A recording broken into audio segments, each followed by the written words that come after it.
Can you hear me now? Yes. All right. I had to call IT. I had no sound. How's everybody doing? Doing well. Good, thank you. Doing well, thanks.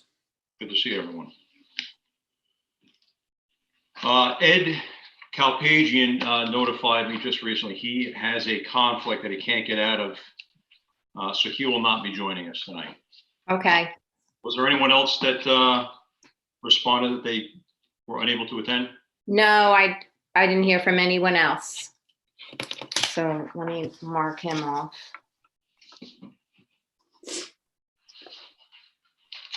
We'll try to muddle through.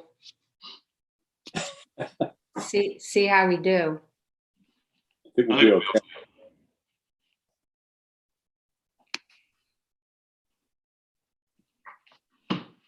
Okay, we're live.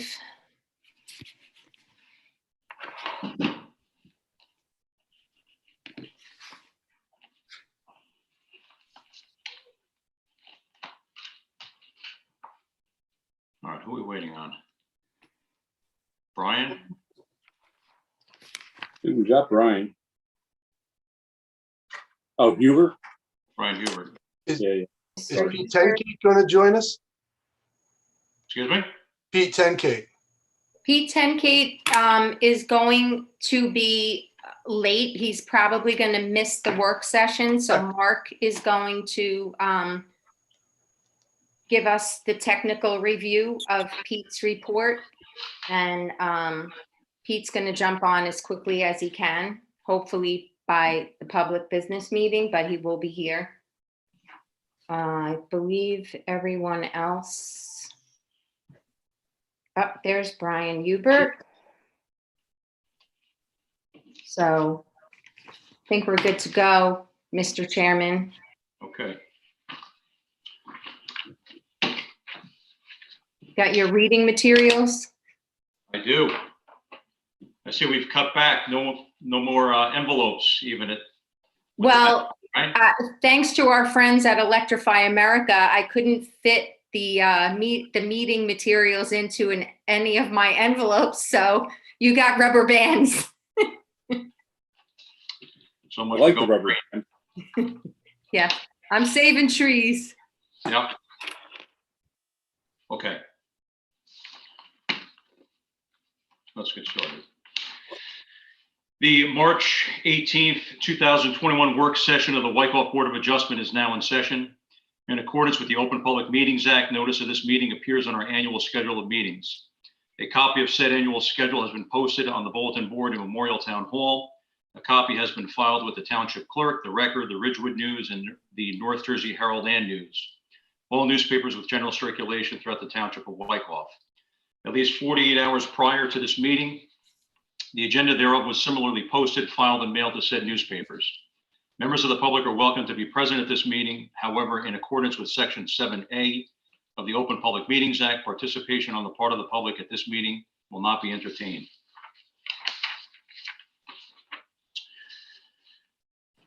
Open Public Meetings Act. Please take notice that in accordance with the Open Public Meetings Act, NJSA 10:4-6, and in consideration of Executive Order Number 103 issued by Governor Murphy on March 9th, 2020, declaring a state of emergency in the state of New Jersey, the Zoning Board of the Township of Wyckoff does hereby notify the public that to protect the health, safety, and welfare of our citizens, the meeting of the Zoning Board of the Township of Wyckoff scheduled for Thursday, March 18th, 2021 will be conducted virtually through Zoom technology, and it will be live streamed on the Township of Wyckoff's YouTube channel. The work session is scheduled for 7:30 and the public business meeting will begin at 8 p.m. These measures are implemented to allow members of the public to observe the meeting via live streaming and to provide the ability to comment during the periods for public comment during the meeting through Zoom telephone call-in technology. Joining the meeting by telephone will be utilized as security against the sharing of inappropriate video content. General instructions regarding access to the meeting is posted on the Wyckoff website homepage at www.wyckoff-nj.com as a news item. All applicants are hereby reminded that your application, if approved, may be subject to the terms, conditions, and payment of the Affordable Housing Development Fee requirements of the township. Information can be obtained from the Code of the Township of Wykoff, Chapter 113-8, on the township's website, www.wykoff-nj.com. This meeting is a judicial proceeding. Any questions or comments must be limited to issues that are relevant to what the board may legally consider in reaching a decision, and a decorum appropriate to a judicial hearing must be maintained at all times. Ms. Mitchell, roll call, please. Ms. Rizvani, Here. Mr. Christ, Here. Mr. Tanis, Here. Mr. Hubert, Present. Ms. Riato, Here. Mr. Rubenacker, Here. Mr. Borst, Here. Chairman Fry. Here. Okay, let's get into old business. The approval of the February 25th, 2021 work session and public meeting minutes. I read through the minutes. I didn't notice any errors or omissions. If any board member did recognize anything that should be commented on, please speak now. All right, hearing nothing, I'll entertain a motion to approve the February 25th, 2021 work session and public meeting minutes. So moved, Mr. Chairman. Motion by Mr. Hubert, second. Second. Who was that? Mr. Rubenacker. Mr. Rubenacker, thank you. Thank you. Mr. Tanis, Yes. Ms. Rizvani, Yes. Mr. Christ, Yes. Mr. Hubert, Yes. Ms. Riato, Yes. Mr. Rubenacker, Yes. Mr. Borst, Yes. Chairman Fry. Yes.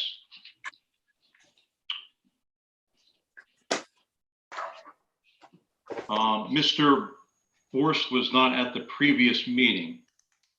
Ah, If I'm not good mistaken. I should have abstained. Sorry about that. So just change that to an abstention. Got it.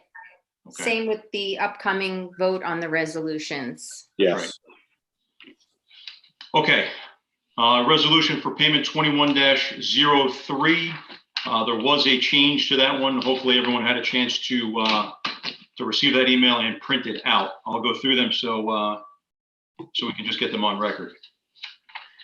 Item 1, Township Engineer for review the Quiroga application 469 Cedar Hill Ave, $308.25.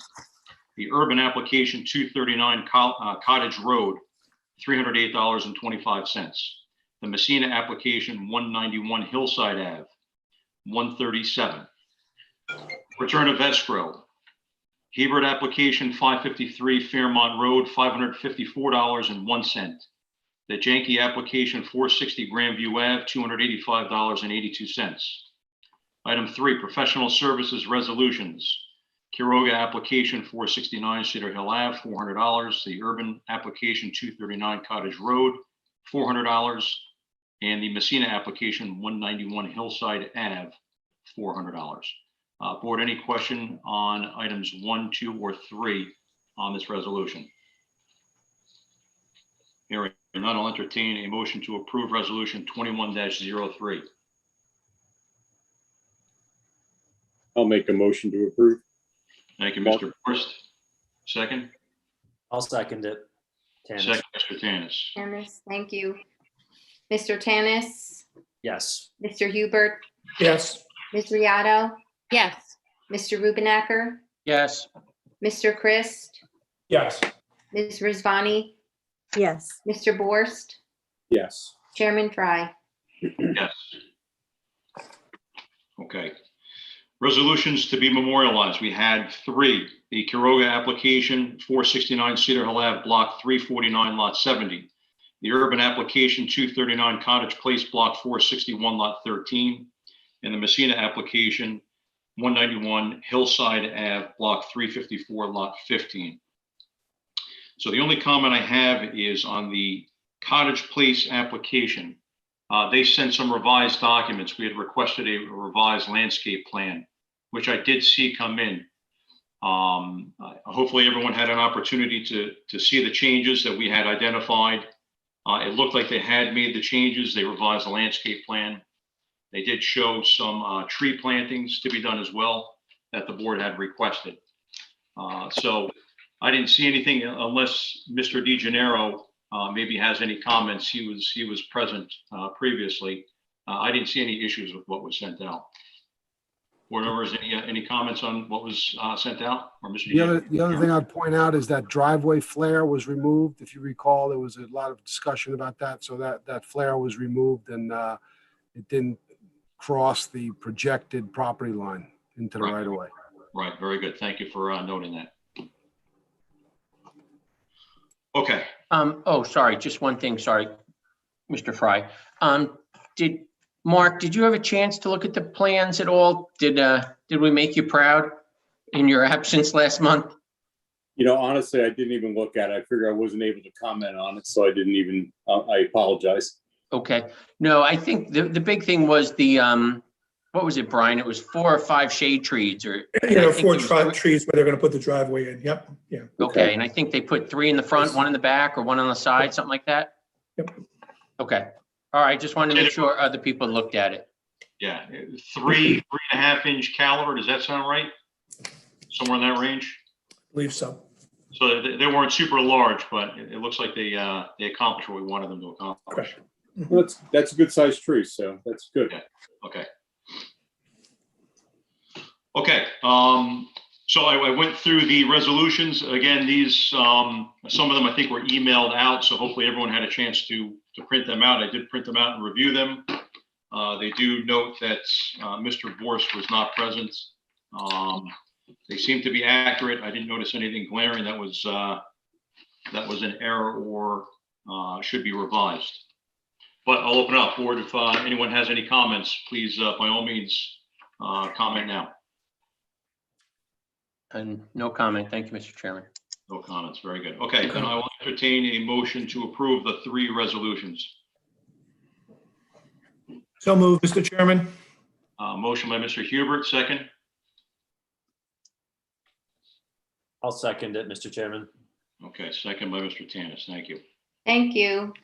Mr. Christ, Yes. Mr. Tanis, Yes. Mr. Hubert, Yes. Ms. Riato, Yes. Mr. Rubenacker, Yes. Chairman Fry. Yes. Okay. Great, thank you. All right, so tonight we have, there were 3 new applications on the agenda. My understanding is the Cushard application, correct me if I'm wrong, Ms. Mitchell. Due to a notice issue, we will not be hearing that application tonight, is that correct? That is correct, Okay. All right, so, unfortunately. yeah, yep. Hey, you have to err on the side of caution and we have to make sure everything is in order. So then we have 2, we have the circs application, 110 Ravine. I apologize if I'm not pronouncing that correctly. You can correct me in the public session if that's the case. That's block 483, lot 44. Then we have Electrify America LLC, 525 Cedar Hill Ave, block 391, lot 42.01. So those are the 2 applications that we have for tonight. All right. So why don't we get right into it? Again, we will not be hearing the Cushard application. Mr. DeGenero is with us. Mark, if you would, why don't you give us an overview of the circs application? Absolutely. Thank you, Mr. Chairman. Thank you. 110 Ravine Avenue. It's block 483, lot 44. Existing property in the RA 25 zone. Existing single-family home is currently non-conforming due to side yard setback, as well as accessory structure rear yard setback. The applicant is proposing to expand the structure, requiring expand the structure to the rear, requiring variance relief for enhanced side yard setback. The property is currently served by sewers, and the stormwater management design satisfies the township code as submitted. The lot size is 33,494 square feet in a zone that requires 25,000 square feet. The frontage required is 125, existing is at 150. The depth required is 150, existing is 229. The front yard setback existing is at 52.85. And a proposed front yard of 46.1, where required is 40 in the zone. And the existing principal building side yard setback, number 1, is at 16.86 feet. Proposed to remain at 16.86 feet as they extend the structure towards the rear. Existing side yard setback number 2 remains unchanged at 93 feet, where a minimum required on each side is 25 due to the enhanced side yard setback. The principal building rear yard is at 92.6 feet, where a minimum of 40 feet is required, and the proposal after the addition will be at 76.4 feet. The accessory structure, they have a garage detached on the property. The existing rear yard setback is at 19.1 feet. Proposed remains unchanged. And the side yard is 40.9 feet. Proposed remains unchanged. The required in the zone is 20-foot rear and 15 side. Lot coverage, existing principal is at 3%. Proposed goes to 5.4. Max permitted is 15%. Accessory structure is at existing 3.7%. Proposed goes to 4.1%. Max permitted is 5%. Combined, existing is at 6.7. Proposed goes to 9.5. Max permitted 20%. The existing height of the structure is 18 feet. Proposed building is at 32.3 feet, where a maximum of 35 feet is permitted. And the impervious lot coverage max permitted is 28.5%, and they are at 20.8%. So the only variance being sought here is for the enhanced side yard setback, side yard number 1 at 16.86 feet, where 25 feet is required. That's all I have. Great. And then based on the information, it looks like they are not expanding that. It's the present layout is 16.86, and what they're proposing is 16.86. So the fact that they are increasing the size of the home and the gross building area exceeding the 3,700 square feet to now 4,188.53, they've now triggered into an additional. So rather than being 20 feet is an RA 25 off the right-hand side, they have to be 25. So it's affected due to the increase of the gross building area. But again, we'll get some testimony on what exactly they're looking to do, why they chose that. Looks like there is some history. I don't know if any horses are being proposed this time around, but it looks like they did at one point, and it was denied. Strict board, that's for sure. So we'll get some testimony. It looks pretty cut and dry. 2-story addition off the back, increasing the adding onto the second floor of the primary structure, and then in the front, it looks like they're just looking to do a covered area. Right now, it's kind of an odd layout with getting to that front door, and it looks like they're getting some coverage, which certainly is a safety issue. For icing, for storms and everything else, just to have some protection is something that we see very commonly coming before the board. This lot is unique, and the house being located where it is on a 33,495 square foot lot is rather unique. So certainly some hardships, unless the applicant wants to pick the house up and redesign the entire lot, which I'm pretty sure they'll say no, they're not interested, but we'll let them tell us that.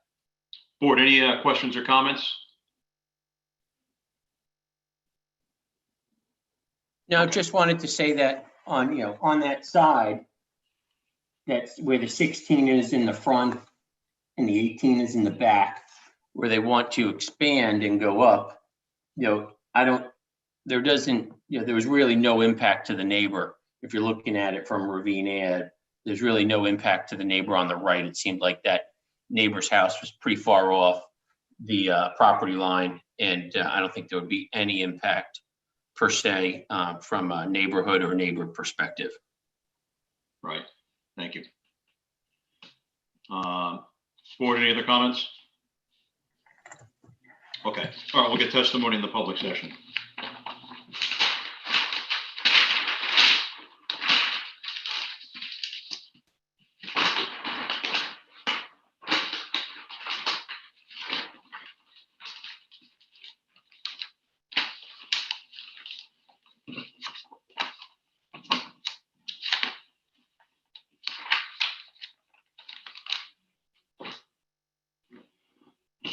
Okay, the second application we have is the Electrify America LLC, 525 Cedar Hill Ave. Mr. DeGenero, are you going to go through this, or are you going to have Mr. Tenkate? Hello, Mr. Tenkate. Nice Good to see evening, you. Mr. Chairman. Good to see you. I'm gonna drop back and punt. So I know Mr. Tenkate did a review. He put together an analysis. So we do have a report. I guess, Mr. Tenkate, if you can just go through that and tell us your observations. Hey, Mr. Chairman, and board members of the board, the site, the applicant is called Electrify America LLC. The site is the Cedar Hill Shopping Center. The applicant proposes to install 4 electric vehicle charging stations in the north west corner of the site, and he's going to convert 6 existing parking spaces into 4 electric vehicle charging stations. There are a number of submission waivers requested, and there are 5 variances requested. So I can go through the submission waivers one by one if you want. They're listed in my report. Yes. So why don't we do that? Because the board is going to have to make a decision if we have any objections to the waivers being requested. So I did see there are several to go through. So maybe we go through those in the work session. I would like to maybe have a little discussion on to see if there are any major hangups. That way, when we get to the public session, we can kind of streamline it and see the direction we're going to go. Okay. I've listed them on page 4 of my report. Starting with number 7, checklist B. There's a waiver requested for filing soil erosion and sediment control plan, and that is not required because there's less than 5,000 square feet of disturbance, which is the requirement to get a certificate. So that is really not even a requirement at this point. There's a flood fringe application where required. This is not in a floodplain, so that application is not required either. Request is made for details of retaining walls over 2 feet in height, and there are no retaining walls being proposed. There's a request for waiver for a written certification from a professional engineer certifying there will be 0 increased stormwater runoff as a result of the project. They're requesting a waiver as there's 360 square feet increase in impervious coverage in the landscape area, and they say will have little effect on the stormwater runoff. I believe we should still get the certification that there will be 0 increase in runoff. There is an increase in impervious coverage. It does not require mitigation, but we should make sure that there's no runoff caused by the construction. Going on to checklists, if you want to, any discussion on these as I go through them, Mr. Chairman, or just want to go through them as a whole? Why don't we go through them as a whole? Okay. Number 9, checklist C, a stormwater management plan is being, a submission waiver requested for that as there's only 360 square feet increase in impervious coverage. I don't think they fall into our category where we require mitigation for 360 square feet increase. However, like I said before, we do want to make sure that the construction does not increase any runoff to the neighbors. So that would be the previous item. Okay.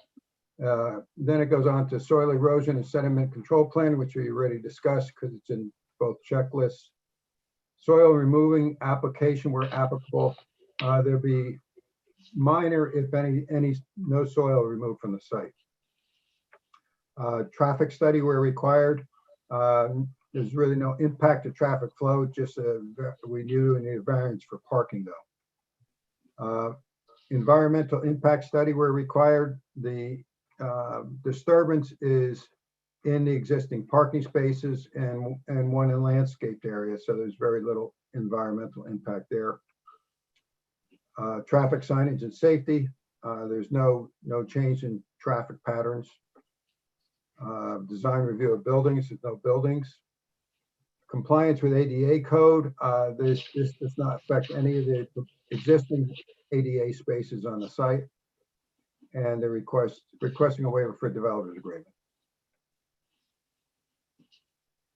And those are the submission waivers requested. So the only other one I saw, we have some correspondence that are from Kimley Horn, dated January 27th, 21. And one of those is this submission waiver request memo. And they also have an item J, landscape plan, including the location and description of existing and proposed landscaping. A waiver is being requested for this item. There's no landscaping being proposed on this site. So I know there are units that are going to be installed that are a certain height that will be at the back of the parking area by each space. And then they have the location where the transformer is going to be. And I guess all of the inverters that will bring power for these units. So I think that we should have some landscape plan just to understand what exactly it is. And then maybe, I don't know if there's much of an impact to any of the neighbors. I know there is a fence behind it, but I think we should still have some sort of landscape plan. We might want to consider dressing this thing up no matter what happens. That was my only other comment. I didn't. I missed that one. It was in the letter, but it wasn't on the checklist, so. Right, okay. All right, so just to quickly go through them, I would agree. I read through most of these. I didn't see any of these being major showstoppers that would prevent us from at least being able to proceed. I think we may have some documentation that we will require, but it wouldn't necessarily prevent, provided Mr. Becker doesn't have any issue, wouldn't necessarily prevent us from moving forward. So we'll bring this back up in the public session just to memorialize it and get it on record. But I just thought it'd be valuable to have some quick discussion on it to see if any of the board members did have any concerns about any of the items they're looking to have a waiver for.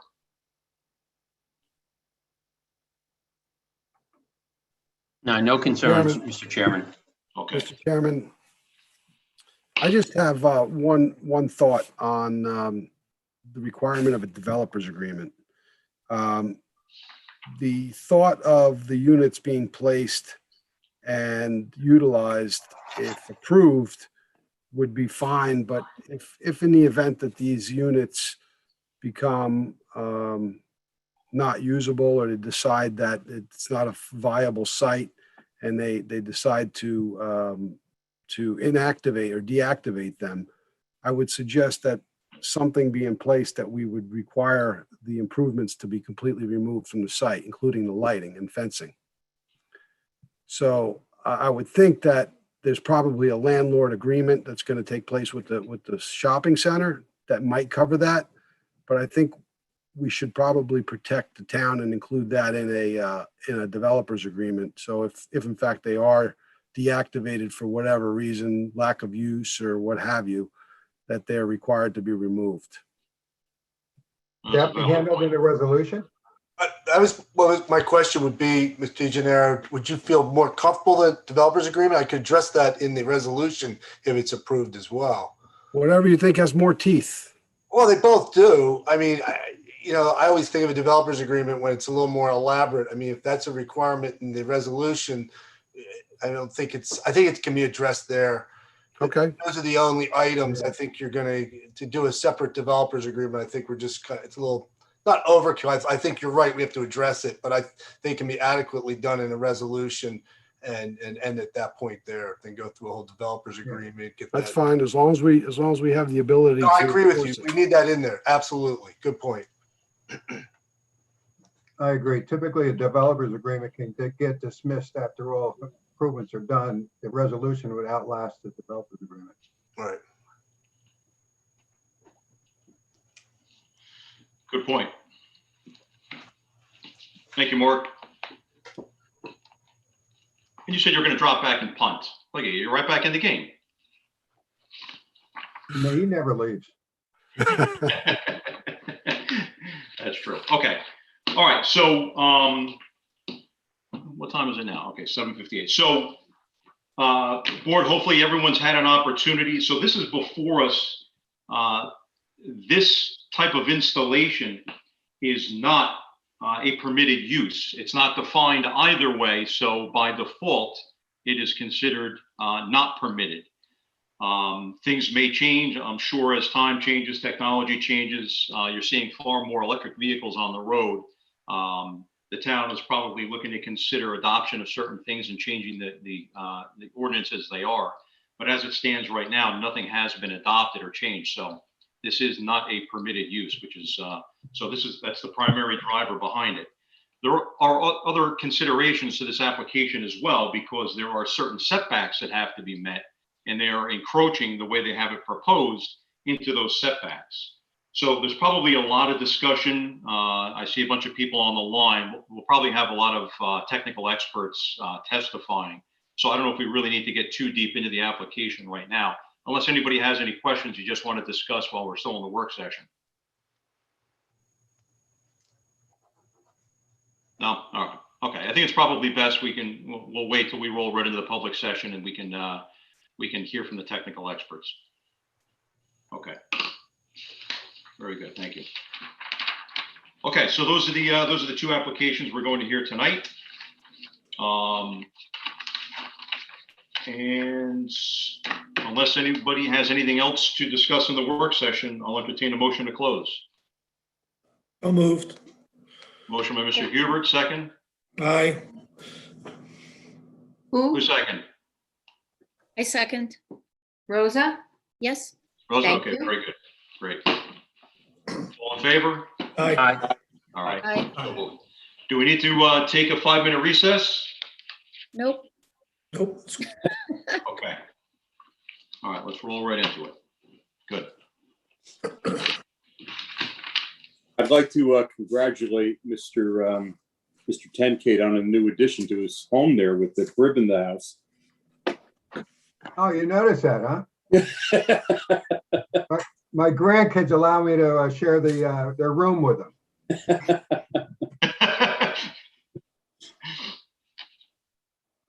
Very observant, Mark. Okay. All right, the March 18th, 2021 public meeting, the Wyckoff Board of Adjustment is now in session. In accordance with the Open Public Meetings Act, notice of this meeting appears in our annual schedule of meetings. A copy of said annual schedule has been posted on the bulletin board in Memorial Town Hall. A copy has been filed with the Township Clerk, the Record, the Ridgewood News, and the North Jersey Herald and News, all newspapers with general circulation throughout the Township of Wyckoff. At least 48 hours prior to this meeting, the agenda thereof was similarly posted, filed, and mailed to said newspapers. Open Public Meetings Act.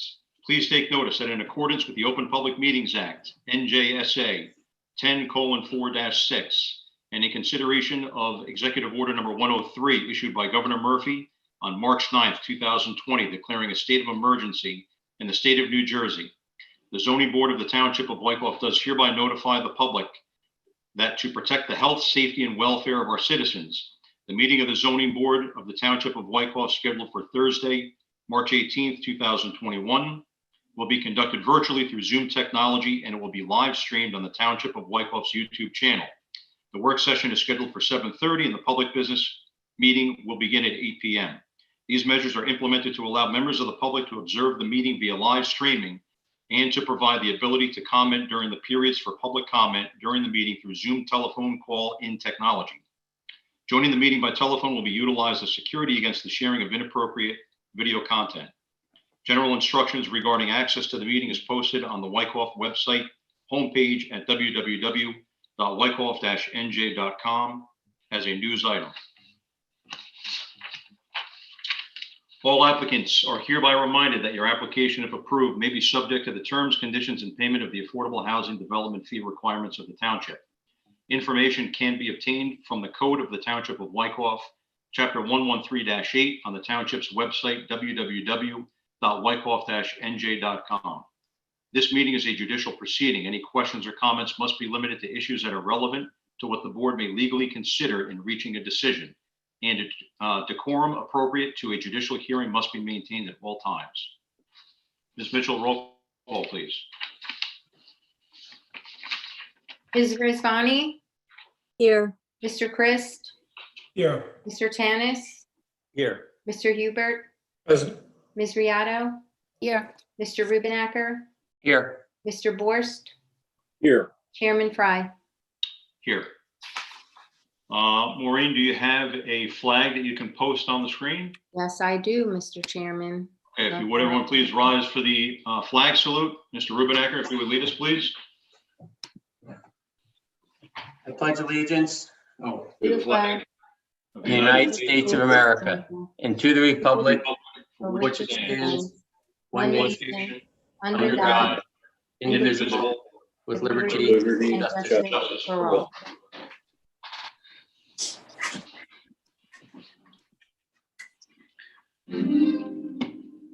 I almost forgot. I thought I was on mute for the Pledge of Allegiance. Sorry about that.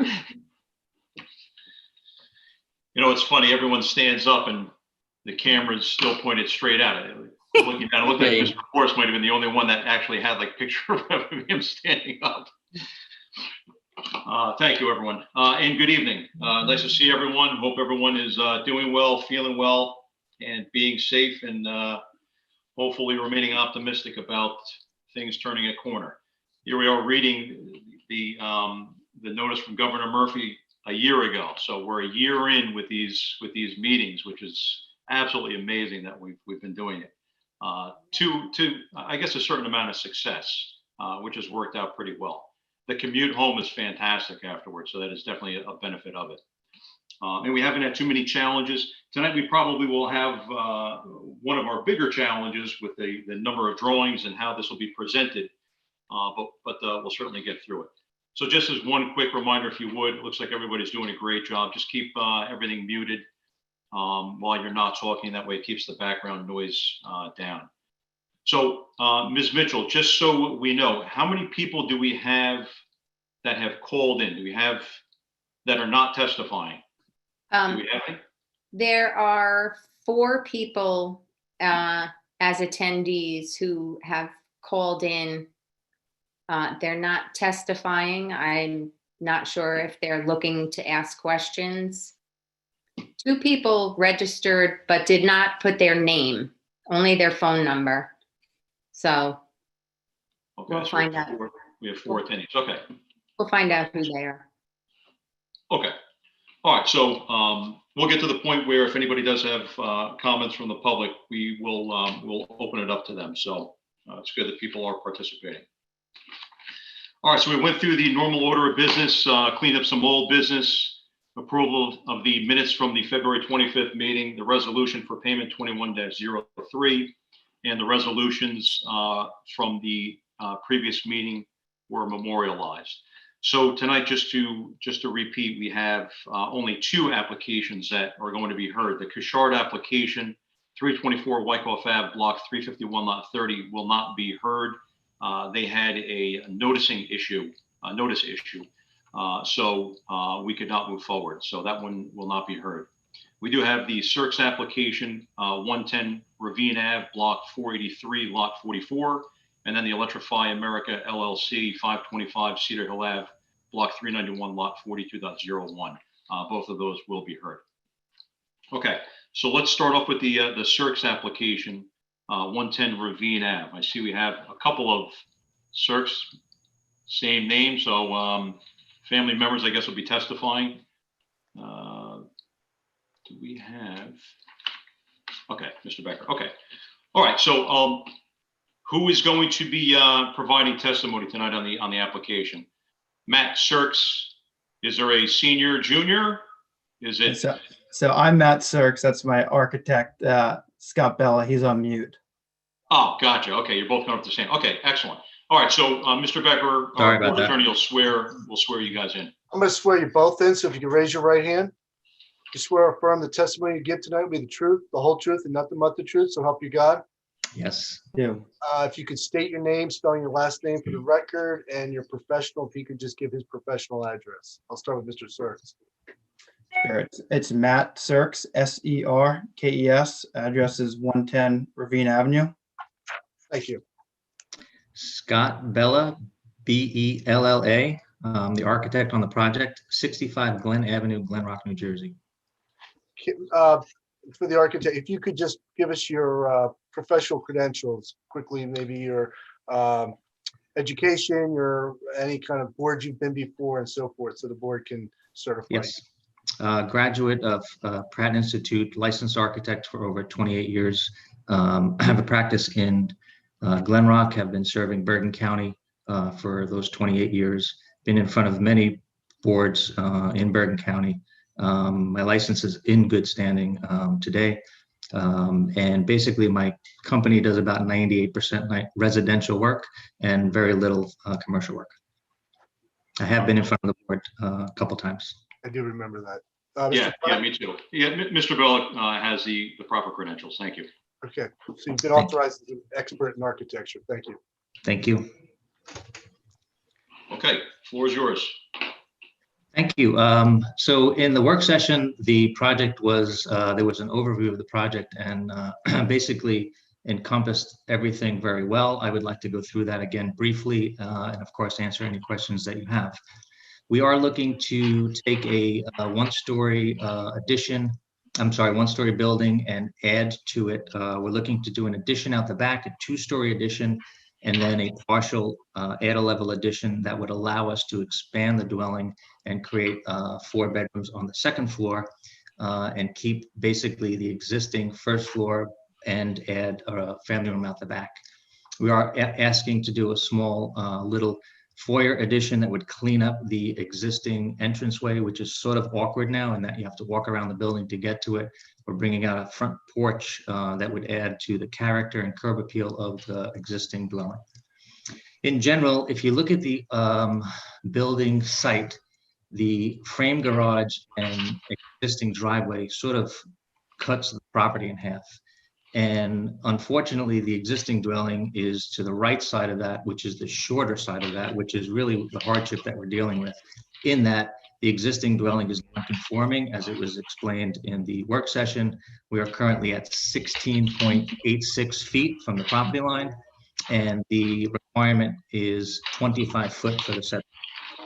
We are asking to maintain that 16.86 at the front corner, and as the addition goes back, it gets a little bit wider in that there's a little bit of a slope to the existing wall, and in the back it would go to 18 feet.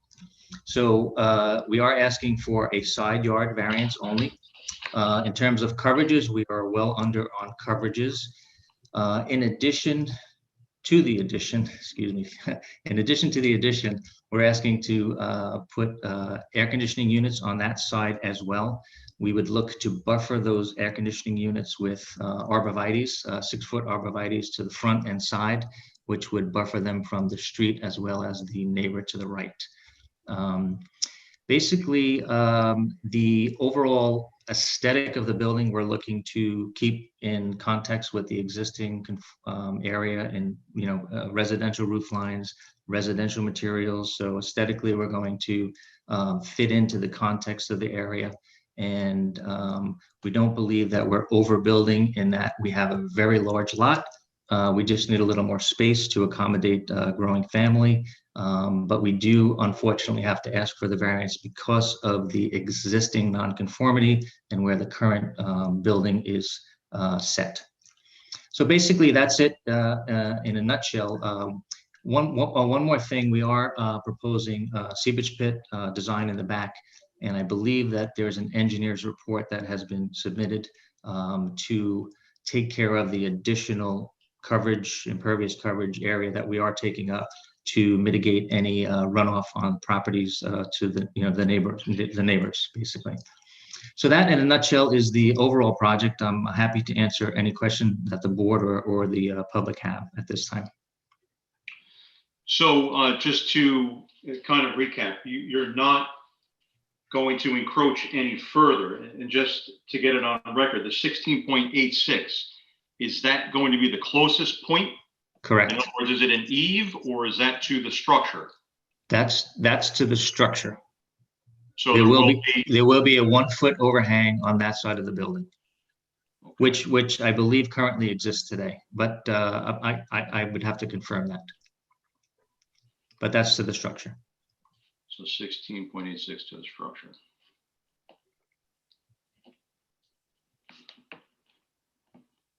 One foot overhang. So you're just expanding pretty much out the back and up. So Correct. give me an idea, because a lot of times we sometimes can't see the forest through the trees, and we'll have an applicant that'll come before us and say, yeah, we're just going to modify the first floor, then do an add a level. Next thing you know, it's down to the foundation. How much of the structure is going to remain? So the existing building, first floor, 100% is remaining. We are breaking through the rear wall only to open up to the family room. There is an existing stair to the second floor currently. We're keeping that, well, we're replacing it, but keeping it in the same area to the second floor. But of course, it's going to be an add a level as opposed to the dormer that's currently there. Okay. So we're not basically ripping it down for sure. The front area where you see the existing 1.5 story, that is a beautiful cathedral ceiling in there, and that's all staying 100% as existing. Okay. All right. Thank you. Yes. Certainly the front proposed overhang, the wood covered porch, it definitely serves a purpose. And you are conforming your outside the setbacks there. So Yeah. I certainly don't see that as being any issue. And you're not going any closer to the property line. And as Mr. Rubenacker alluded to, with the way ravine is at that angle, you're probably not going to have too much visibility or impact from that neighbor on that right-hand side.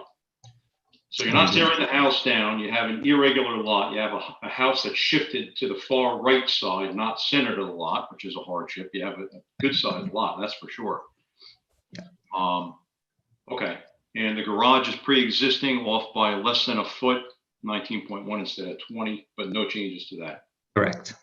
And I did see the engineer's documentation that 0 net increase to the runoff. Yeah. So it looks like you're going to be capturing all the runoff on the new roof into that seepage pit. That is correct. Yes. Okay. All right. Board members, any questions for Mr. Bella, the architect? Just one quick question. I know on the second page of the design, it says the siding will be, provided by the applicant. Is it going to be vinyl siding, going to be hardy plank? Is it going to be stucco? I was proposing horizontal siding. I would defer to Matt in terms of the actual. It's either going to be a hardy board or a vinyl siding, but it's going to be a horizontal siding. If it's going to be stucco, and that's what he's thinking, I don't believe that's the case. I see him shaking his head no, so I think it's good. It's definitely going to be a hardy board or a vinyl siding. Yeah, it's between the two. It's definitely not stucco. And it's either going to be a shingle type or a horizontal. But yeah, one of the two. Thank you. Mr. Worcester?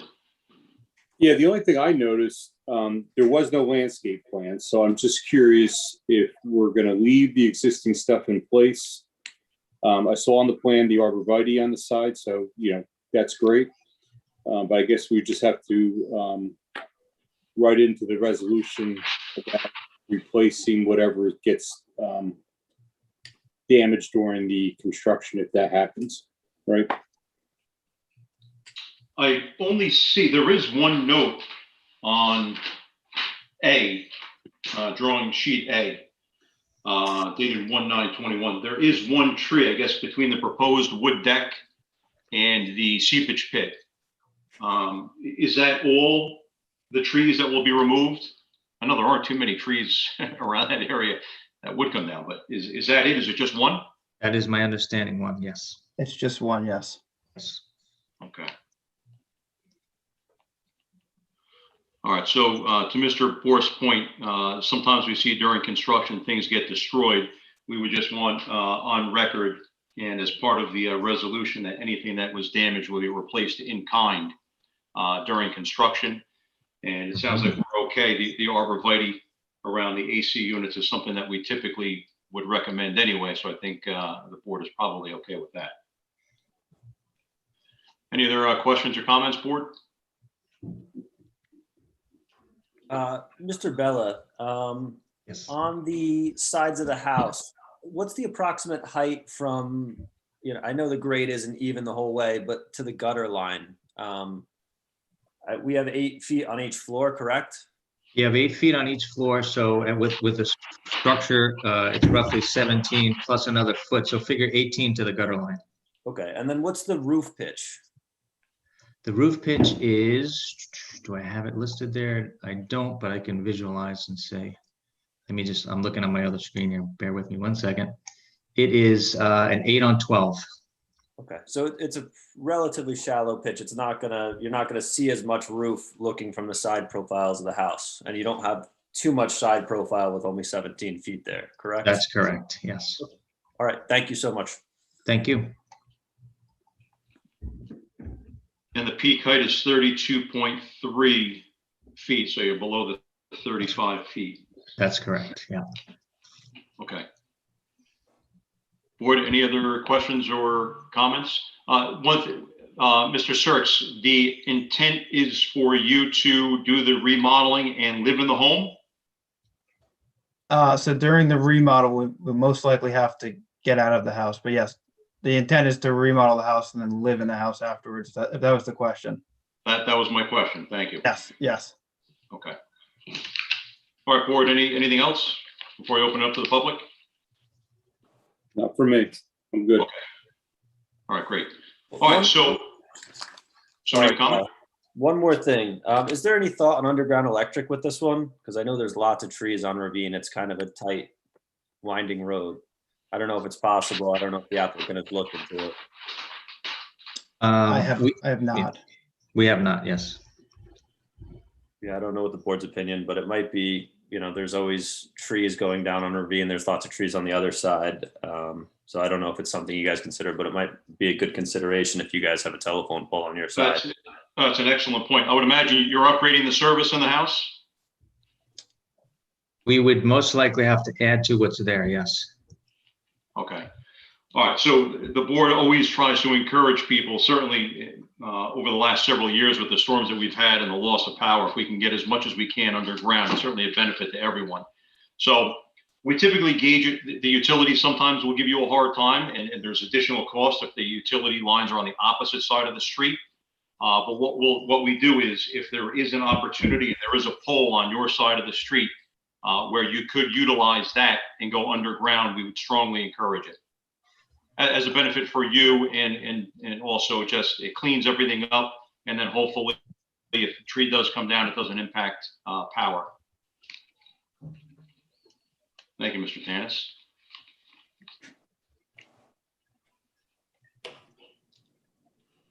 Okay, let's open it up, Ms. Mitchell, to see if anyone from the public, so I'll open it up if anyone from the public has any comments for either Mr. Bella, the architect, or Mr. Circs for the application on 110 Ravine Ave, block 483, lot 44.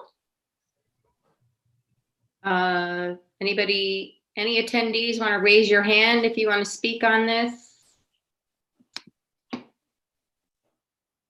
201-891-1469. Are you calling in about this application? No, I'm calling in about the Electrify America. Okay, thank you. Okay. What- yeah, well, that's good. 571-352-5513. Are you calling in about this application? No, I'm also calling in for Electrify America. Thank you. Thank you. Michael D. Cataldo.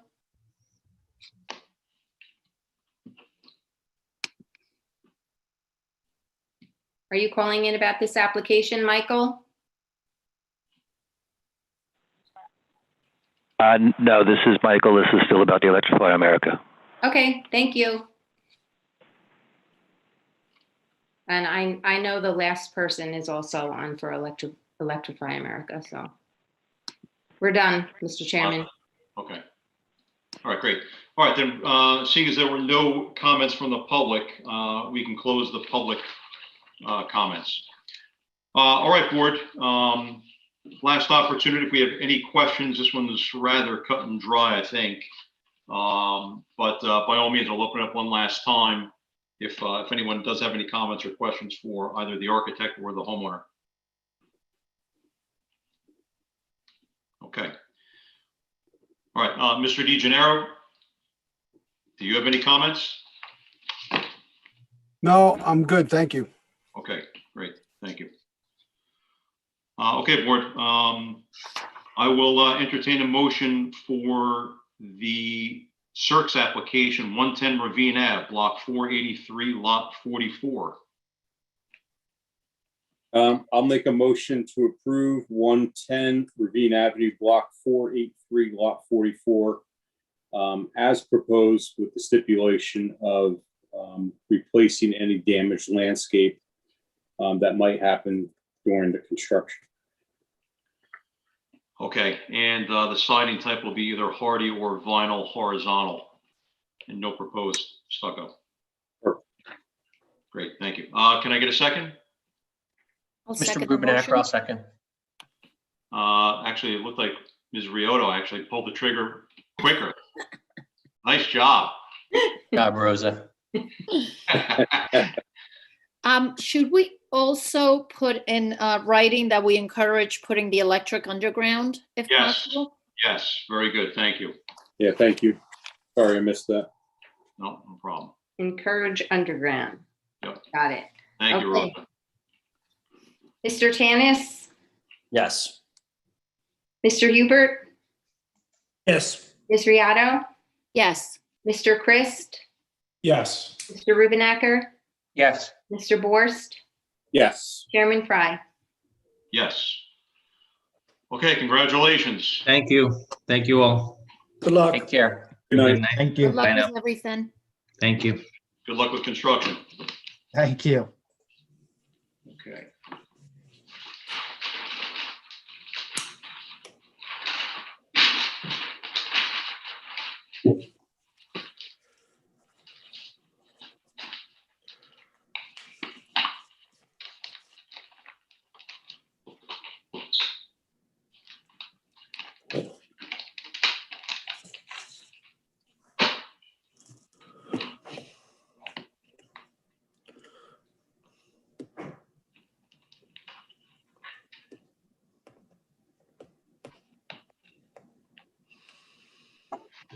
Okay, moving right along. The second application we're going to hear is Electrify America LLC, 525 Cedar Hill Ave, block 391, lot 42.01. All right, so who is going to take lead on the application? I am, Mr. Chairman. Good evening. My name is Michael Levine. I'm an attorney with Fox Rothschild, representing the applicant. I'll be presenting the application to the board this evening. Okay, perfect. Thank you, Mr. Levine. And then who do you have that will be testifying tonight? I'm anticipating offering 4 witnesses this evening, Mr. Chairman. The first is Devin Vlasic. He's with Electrify America, and he'll just kind of briefly acquaint the board with Electrify America, their program for building out these charging stations, and just, basically what you could expect if you were entering the site and pulled your car up to one of these stations. How does it work? How long does it take? That sort of thing, just to familiarize the board to the extent that they're not already aware. Tony Diggin is our our civil engineer, with Kinley Horn, who will be going through the site plan. I do have Patrick Gillespie with me this evening, who represents the property owner. We are seeking a variance with regard to number of parking spaces, and I wanted him to provide some testimony to the extent to which he's experiencing any existing parking issues or problems on the property with his tenants. And lastly, I have Paul Rickey, who's our land use planner, that would be providing planning testimony in support of the variance relief we're seeking. Okay, Mr. Becker, do we want to swear everyone in up front? We'll swear them in as they testify. I think it's the best way to do it. Okay. Okay, Mr. Levine, you can lead the way. Thank you very much, Mr. Chairman, members of the board. Again, Michael Levine with Fox Rothschild. We identified the property. I'm sure the board is all familiar with it. It's the Cedar Hill Shopping Center at the intersection of Cedar Hill Avenue and State Route 208. It's located in your B2 zone. The existing shopping center there and the various uses are permitted use. What we're proposing is, as you'll Mr. Levine? detailed testimony about in a few Mr. Levine? minutes. Yes. Can I interrupt you 1 second? I Absolutely. apologize. So I just want to maybe go on record. We had the discussion from Boswell Engineering about some of the waivers that you were seeking. Right. So we should probably just get that on record now. We'll go through them again quickly. I think there are a couple that we will require either a certificate for or some further documentation on. But the determination, before we probably start anything, we should really make the determination if it is complete and we are able to proceed. So That makes good sense. Thank you, Mr. Chairman. okay, and I apologize, I didn't start that right off the bat. So we heard Mr. Tenkate went through the items that you're seeking a waiver for, and I just did take some notes. And again, I'll open it up to the board once we get through to see if anyone has any major holdups in order to be able to proceed. Mr. Tenkate identified, I'm going by his list, number 7, I is not a requirement. 8, I had is not applicable.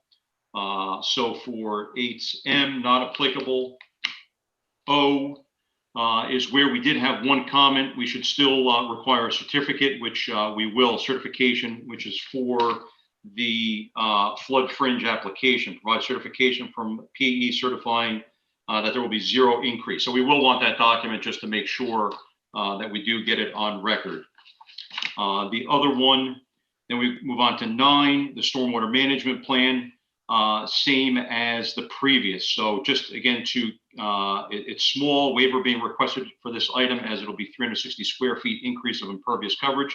We still do want it on record, having a document showing that it will be, there is no further increase in what the impact would possibly be. Number 20, the soil erosion, not applicable. 21, soil removal application, not applicable. You're not really removing much soil off the site.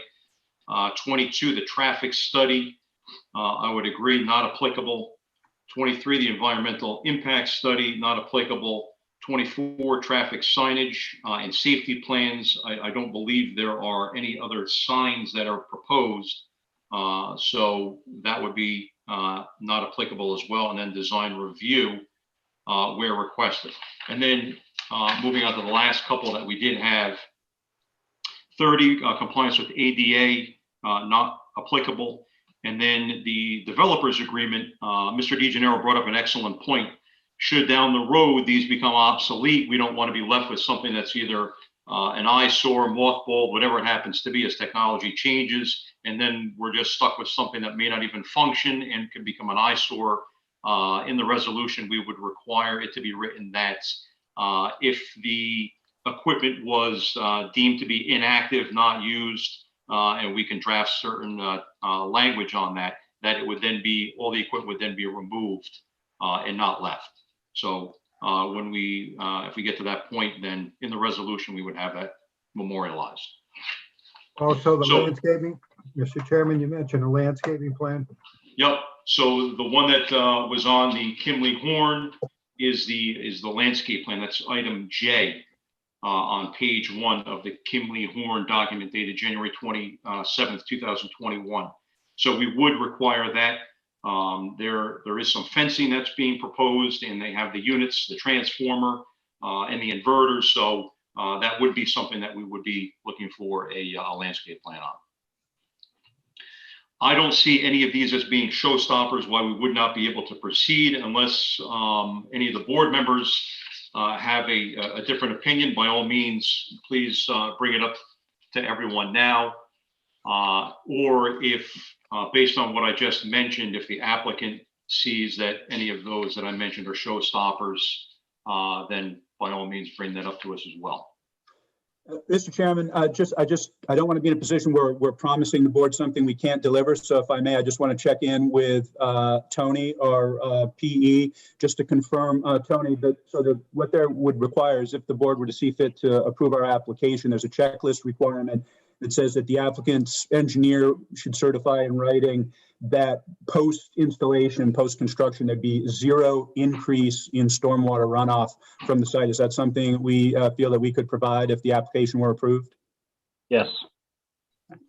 With that confirmation, then, Mr. Chairman, certainly, again, if the board sees fit to approve us requiring the removal, if the equipment becomes obsolete or is not in use, is perfectly reasonable. And again, we'll go through our testimony, and if there's, we will be reviewing with the board that there is one tree that would be removed, that certainly we would replace. And if the board feels that some additional landscaping in the area would be appropriate, that's fine. We would submit a landscaping plan showing any additional landscaping that's required. So it sounds fine to us.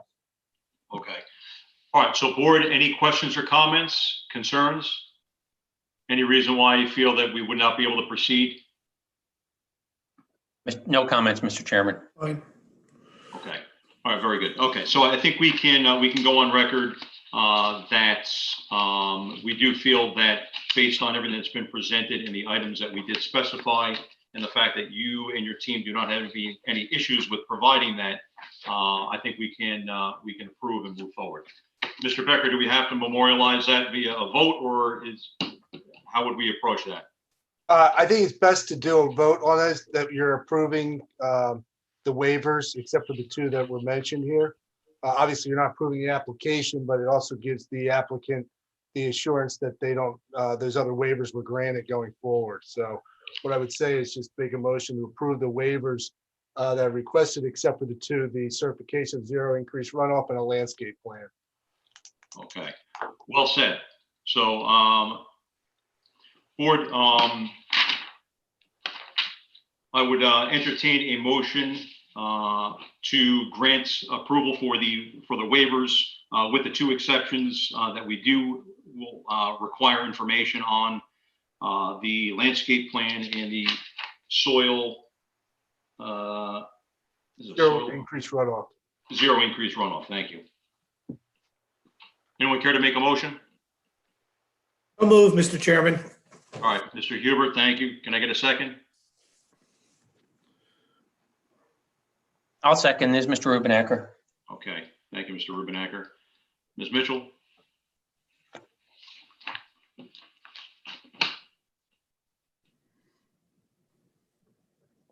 You're muted. So sorry. Mr. Tanis? Yes. Mr. Hubert? Yes. Ms. Riato? Yes. Mr. Rubenacker? Yes. Mr. Christ? Yes. Mr. Borst? Yes. Chairman Fry? Yes. Okay, great. Mr. Chairman and Mr. Levine, if the application is approved, I will recite that in the resolution, just so you have a documentation of those waivers that have been granted. Very good. Thank you, Mr. Becker. Okay, Mr. Levine, sorry I interrupted, but I'm glad we went on record. We cleaned that up, so I think we can move forward. Quite all right. Thank you. So again, this, of course, is the Cedar Hill Shopping Center located in your B2 zone. What we're proposing is an electric vehicle charging station. Perhaps not surprisingly, that particular use is not explicitly addressed in your zoning ordinance one way or another, certainly not called out as a prohibited use by any means, but also by the same token, not explicitly listed as a permitted use. And as the chairman correctly pointed out, not only under your ordinance the way it reads, but also kind of the general rule of thumb is if the use is not expressly listed as permitted, it's the default position is that it's deemed not permitted. With that being the case, we're seeking a D1 use variance this evening to prevent the charging station. Also amended preliminary and final site plan approval. And there are some bulk variances that we are seeking in connection with the installation. I think I mentioned earlier that the property as it stands today is deficient in terms of the overall number of parking spaces provided, given the ordinance requirements. At the end of the day, there would be a net further decrease of 2 parking spaces. We think the site can accommodate that, and we'll provide testimony with that regard, but that is a bulk variance that we would need. Also, accessory structures are not permitted in the front yard. They're not supposed to be in front of the front facade of the principal building. And with this site configured the way it is with frontage on State Route 208 as well as Cedar Hill Avenue, the location of the chargers, even though it's kind of at the periphery of the property, it's still relative to State Route 208 would be in the front yard. So we're seeking a variance for that, or closely related notion. And to be honest, I'm not 100% sure it's required. It's almost kind of double dipping, but in an abundance of caution, we noticed for and requested it. Front yard setback, with accessory structures not being permitted in the front yard. I'm not sure that there's a front yard requirement for accessory structures. There is one for a principal building, which is 20 feet. So with a 20-foot setback requirement for a principal building, the setback we're proposing from Route 208 is 13 feet. So we did notice for a front yard setback variance with regard to that. And two others to review with you. Rear yard setback, 20 feet is required, 12.9 feet is proposed. You'll see when we look closely at the plans, the alignment of the proposed installation is roughly in line with the existing parking area and curb in the rear part of that property there. But again, that is closer than 20 feet. So we're seeking relief with regard to that. And finally, with regard to maximum fence height, we are attempting to screen some of the equipment that serves the dispensing units. We're proposing an 8-foot screening fence around that equipment, which we think will soften any potential visual impact, but there's a 6-foot maximum requirement under your ordinance. So we would seek a variance with respect to that as well. I mentioned earlier the 4 primary witnesses I'd like to share with you this evening, and that's all I have by way of preliminaries. If there's nothing further from me, I'll introduce my first witness. Sure, go ahead. Devin Vlasic, we'll need to get you introduced and sworn in. If you could raise your right hand, please. Do you swear or affirm the testimony you give to be the truth, the whole truth, and nothing but the truth, so help you God? I'm not hearing him.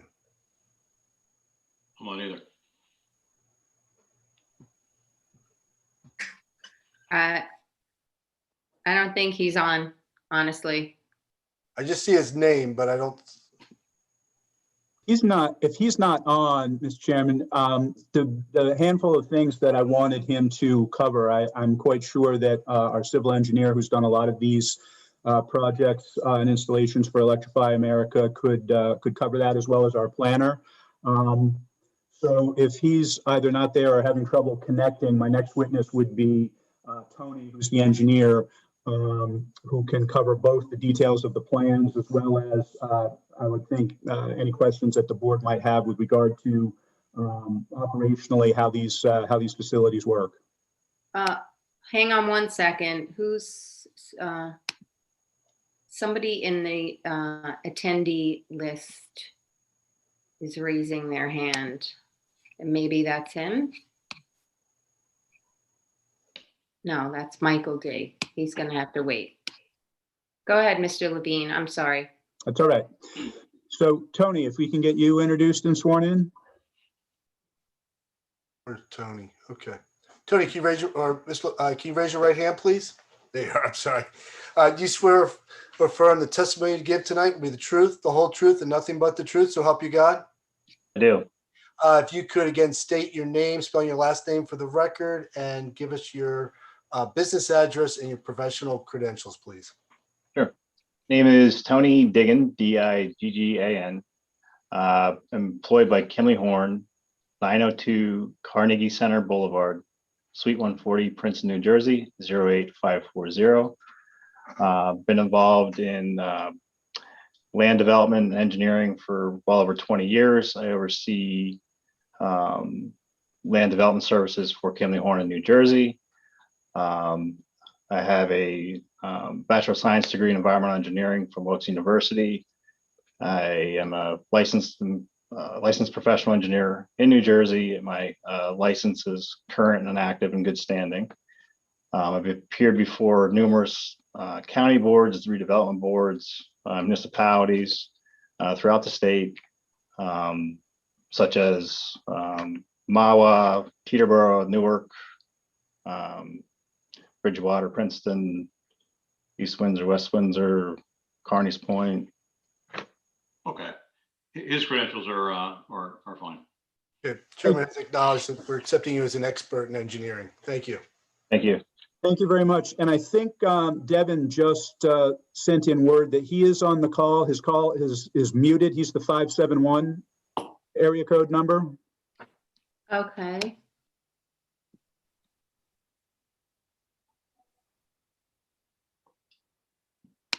I have him as talking permitted, so he has to unmute himself.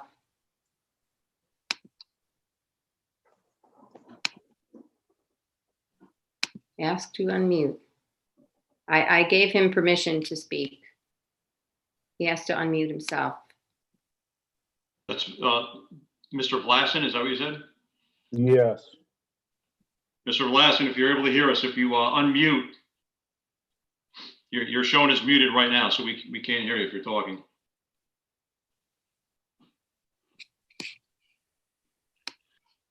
And I show him in the attendee list as guest talking permitted. Oh, I just see he has a comment. I pressed *6 multiple times. Ask to unmute.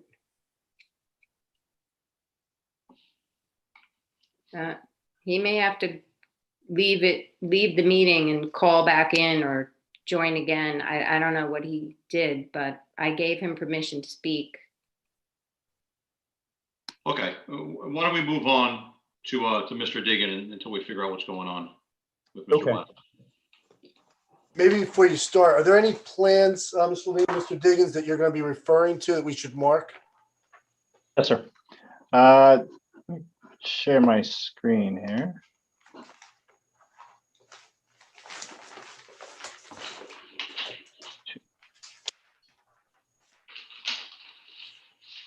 Okay.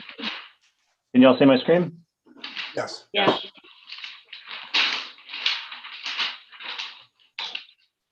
Okay. So this is an aerial exhibit, existing conditions aerial exhibit prepared by my firm, Kinley Horn, dated March 18th, 2021. I can label this as A1. A1 today's date. Great, thank you. Got it. Oof.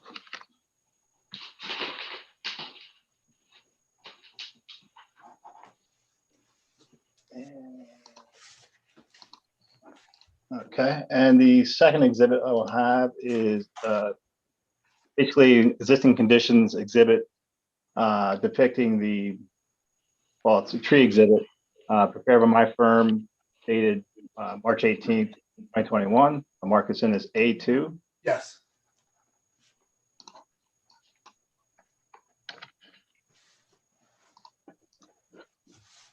And I have this exhibit prepared by Kinley Horn, dated today's date. It's not of this site, but it's an example of the app screen that users see when they are routed, when they go to the site to charge. I'll mark this in as A3. Yes. I'm going to call it the example of app screen, just like you called it.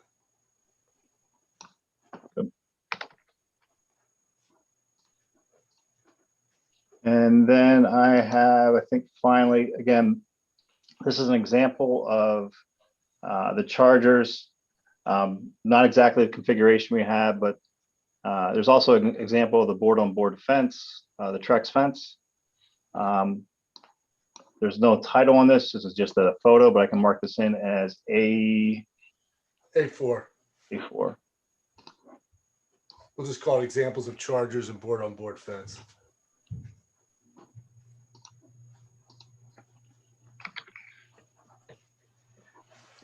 I'll also be using the plans we submitted. Is that the multiple page plans? Yes, sir. Well, why don't we mark that as A5 instead of going through each, and then you can just, when you reference an individual one, just tell us what it is that you've labeled on there. So the whole packet we'll call A5 that you prepared and submitted already. You got it. So, Mr. Levine, you comfortable with that? Yes, I am, Mr. Becker. Thank you. I think that is it. Okay. Any luck with Devin yet, Mr. Levine? Not that I can see. I just saw a note that he called back in.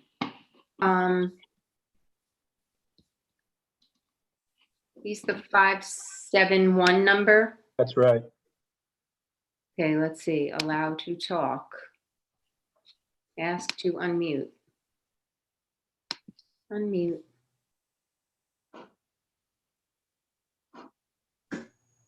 Okay, I think we are live and in action. Fantastic. Devin, welcome. Yeah, sorry about that. I don't know what was going on. I was trying to press *6, but it just kept me muted for some reason. Why don't I go ahead and swear you in, and then you can go ahead and testify. So if you could raise your right hand, please. Certainly. You swear or affirm the testimony you're going to give tonight will be the truth, the whole truth, and nothing but the truth, so help you God? I do. If you could again state your name, spelling your last name for the record, and giving your business address, please. Sure. My name is Devin Volasan. That's Devon as in Nancy. Last name Volasan. V as in Victor, L as in Larry, AS as in Sam, IN as in Nancy. My business address is 2003 Edmund Halley Drive, Suite 200, Reston, Virginia, 20191. Thank you. Thank you, Devin. Could you explain for the board what your position is with Electrify America, please? Yeah, I'm a project development manager. So I take the sites from the real estate team and see them through to operation. And can you please tell the board a little bit about the system of charging facilities that Electrify America is attempting to build out here in New Jersey and the larger region? Yeah, so in New Jersey, in particular, we currently have 11 sites operational, 3 sites that are in construction, 10 that are in permitting, including this one, and 3 that are still in the design phase. Electrify America, I'm not sure how many of you are familiar with us, but we are a result of the Dieselgate scandal born out of from Volkswagen, where Volkswagen has to dedicate $2 billion to electric vehicle infrastructure. But they cannot allocate the funds themselves. So Electrify America was born to take on that mission. So we're currently in the second phase of a 4-phase or a 4-cycle program. And by the end of this cycle, we're scheduled to have 800 stations operational nationwide. Stations meaning anywhere from 4 to 12 dispensers. This one in particular that we're speaking about tonight is 4 dispensers or chargers. So these dispensers that you're rolling out range anywhere from 4 dispensers up to 12? Yes, that's correct. And then in some special cases, even more than that, but very rare. So this is obviously one of the smallest ones, or the smallest one. Well, we have some that are 3 that were in cycle 1, but all of the sites moving forward are at minimum 4 charging stations. Got it. And can you just take the board through the process of kind of what it would look like and how it would work if somebody were in their electric vehicle requiring a charge and they enter the site and approach the charging dispensers? Just explain, what that would look like, what the driver needs to do, how long it takes, what's involved, that sort of thing. Certainly. So I'll just kind of give a blanket idea because each electric vehicle is different in the rate that it can charge and how much capacity it has within the battery to charge. So I think that most people would probably find the station from one of the apps that are out available. Our stations are now popping up on Google Maps as well. But they would pull into the station in one of the designated parking areas for electric vehicles, and get out of their vehicle and go to the dispenser. There's a layout screen, an LED screen. There also is plug and charge available. So they would just take the connector off of the unit, plug it into their vehicle. If plug and charge is available with their vehicle, it just goes straight and starts charging. If they are not, if their vehicle is not capable of plug and charge, they can always use the app. We have a proprietary app that for Electrify America that they can bill right from their bank account. And also we have a card swipe that allows them to just activate it there if they choose to do it that way. The average charging session, I would say, is probably between 20 and 30 minutes. 30 minutes kind of on the higher end. What we see is most EV drivers will enter one of the stations at about a 20% charge and try to get at least to about 80% charge. And that's well within that 30-minute time frame. And like I said before, depending on the vehicle, that will also depend on the rate of time as well. As far as something like pricing goes, that's usually a topic that planning boards like to inquire about as well. In the state of New Jersey, the pricing is per kilowatt hour, not by the minute. So I guess that's probably plenty of information right there. And Devin, the way you described how the charge gets paid for, I take it that means that there's no cash transaction here, right? There's no like insertion of bills or anything like that. It's all kind of electronic, whether it's card or app or what have you. That's correct. And is it correct that there's no like on-site retail sales of any sort of accessories, to the car or anything of that nature? That's correct.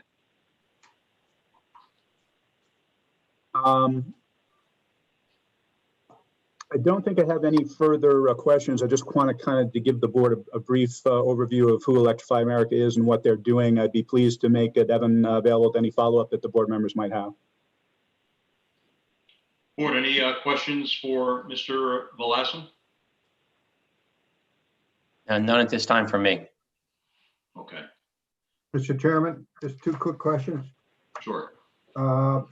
These are on 24/7, right? They're continuously on for charging? Yes, they're available 24/7. Okay. And you did say that this LED, the screen has no, you're not advertising or anything. It's strictly the app for the charger station, correct? Yeah, strictly a layout for Electrify America to walk somebody through the charging process. Okay, thank you. I did have one, sorry, I thought of one question. If I missed this in your statement, I apologize. So if you said a car pulls in average 20%, looking to get to 80%, so adding 60% of charge, how long does that take on average, or does it depend on the vehicle? I don't have the latest statistics on how long we do keep track of charging sessions, but the last time I checked, which was probably less than a month ago, we're averaging around 24 to 25 minutes per charging session. Okay, all right, thank you. Mr. Chairman, I have a question. Sure. Mr. Vlassen, is there any noise related to the usage of these charging stations? Nothing that we've found of any kind of significance. So it's very minimal if there's any at all. Sometimes the cooling fans will kick on to cool down some of the internal components. But as far as plugged into a vehicle, not really any noise at all, no. So now this is connected to through PSCNG, right? If I saw something, there's a proposed transformer. Yeah. The CNG. What happens if the power goes out? You lose power? Is it like a generator that gets turned on again? And does it make that kind of noise for that whole time while it's being used? If the power goes out to the site, then we lose power altogether. We don't have a generator. Okay. And Ms. Thank you. Riota, if I may, we had actually had submitted a separate noise study that was submitted with our application. And when Tony comes up next, he'll be reviewing the results of that report. But we actually looked at all of the components of the proposed installation and analyzed them from a noise perspective. And we'll go over that in detail with you. Great. Thank you so much. I have a question. When somebody's using the station, if there's a problem with the station, are they reporting it on this app? Who's maintaining it? How does the public know who to report a problem to? Yeah, thank you for your question. We have a service number that is in various locations on the dispensers that they can call in, and it's a 24/7 service center. Okay, thank you. One quick question for Mr. Blassen. So is this station going to service mostly just personal vehicles, or do you guys have accounts with like delivery services and commercial vehicles as well? Because as more companies pledge to go all electric or go towards electric for delivery vehicles, is this going to be a stopping point for multiple Amazon delivery vehicles or things like that throughout the day? This is designed to service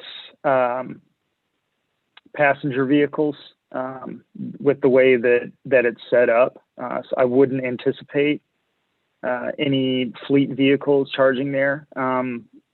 That would probably be something that we would work out with a fleet service of some kind, whether it be Amazon to work with their service or to work with their location specific. But this is what we consider a metro site.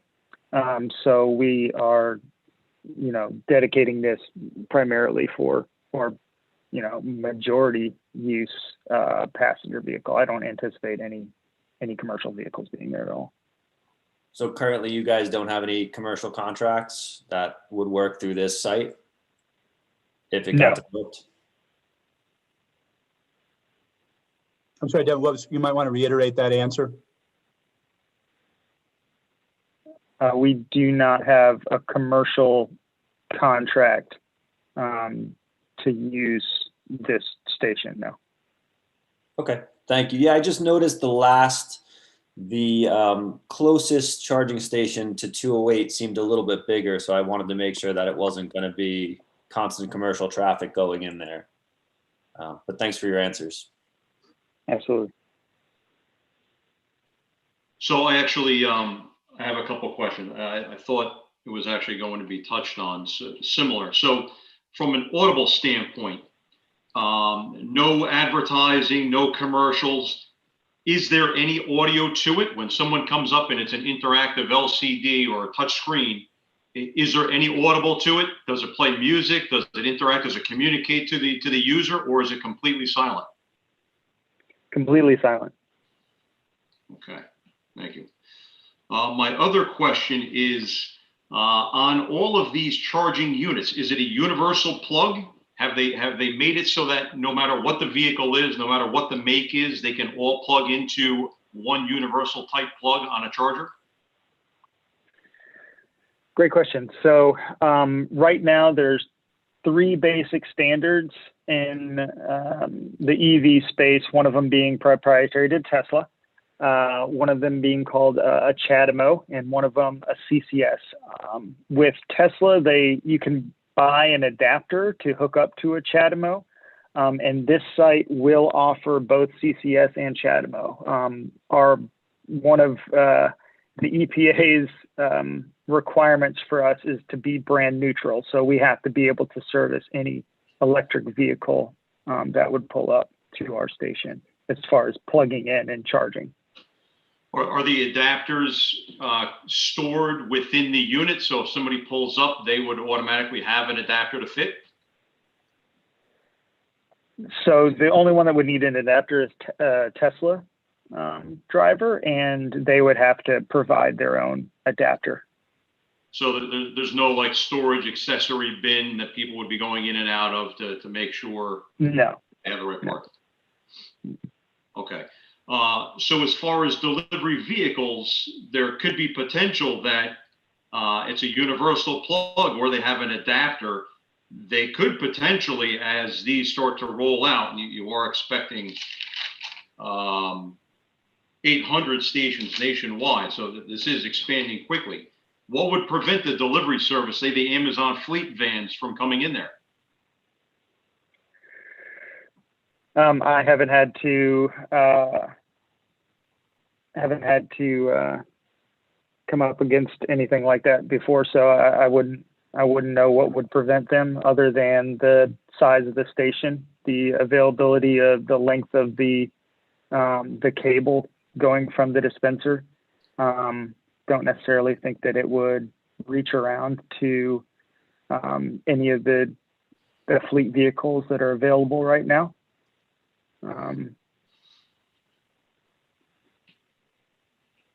But they could potentially, with an adapter, a van is, not that big. I guess if they could position it with no problem, it could work. They back into the space. Right. I mean, my daughter and son-in-law have 2 EVs. Yeah, so my thought on this would be that this is a retail provider for power to an electric vehicle. I don't necessarily think that a commercial vehicle would want to stop there to charge.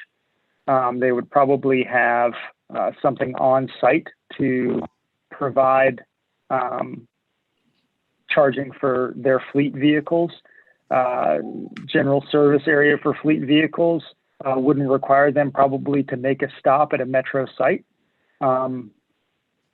because most of the time their range would be great enough to complete their entire route and get back to wherever headquarters or home base would be there for them. So I wouldn't anticipate any commercial vehicles at this location. Okay, but there's nothing that would... to answer your question, if a commercial vehicle or a fleet vehicle had the ability to use a CCS charging connector, then yes, there would be a potential possibility that a fleet or commercial vehicle could stop here and accept a charge. Got it. Okay. All right. Thank you. Sure.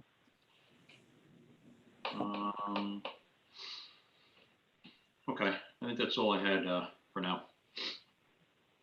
What's the intended lifespan of these chargers?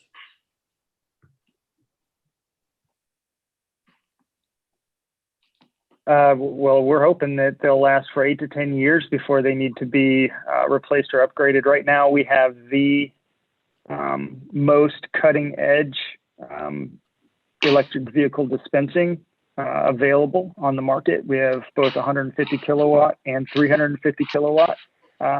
There's only 2 cars currently in market that can accept a 350 kilowatt charge. So I don't think that these particular dispensers will be obsolete anytime soon, at least within the next 10 years. Thank you. Are the 300 kW, because I see you do have 2 spaces for future, and it looks like they do have the increased capacity. Are those 300 kW, are those for what they call superchargers, or those for potentially larger vehicles that would require higher ampacity? So it's to speed up the charge. So they would, so 350 kilowatts. So basically it's something like a Porsche Taycan would be able to go in there and accept a 350 kilowatt charge. None of these particular dispensers are 350 kilowatt. We do reserve some capacity to be able to upgrade that at some point. For instance, if more vehicles in the future, Porsche, I think Hyundai is coming out with one that can charge at that speed. I believe the Audi e-tron could. So as more vehicles come to market, it would make sense for us to upsize the power so that they could be there even less time. So we're hoping to get it, under 15 minutes for the charge.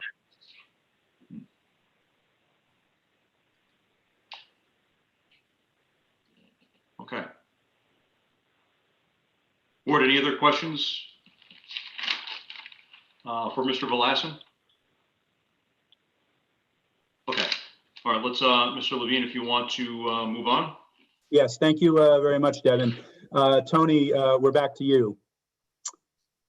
Okay, well, And I'll remind you, because I'll remind you that you've been placed under oath. So perhaps with reference to what's been marked for identification as A1, if you could just briefly describe the existing conditions on site, particularly in the area we're seeking to install the chargers. Sure.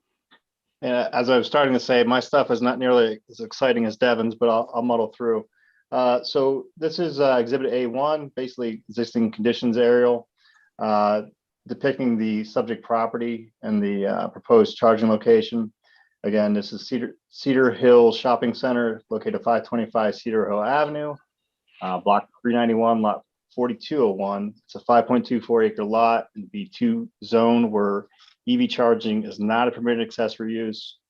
And we're here seeking a D1 use variance and a amended preliminary and final approval to allow the siting of 4 chargers in that northwest corner. As was mentioned earlier, the lot is a corner lot. It's bounded by southbound Route 208 and Cedar Hill Avenue in the front. The lot has 2 main parking fields, one located in this area here in it's called the southwest area. And the other main parking field is here in the, actually northeast-ish, I would call it. One thing of note is that the area in this southwest corner over in this area is also the area of the Chase drive-through. And the outer portion here adjacent to the property line is primarily circulation. So you have a lot of this site being used up by circulation. There's a few existing non-conforming conditions. One is, as was mentioned earlier, 286 parking spots were required by ordinance.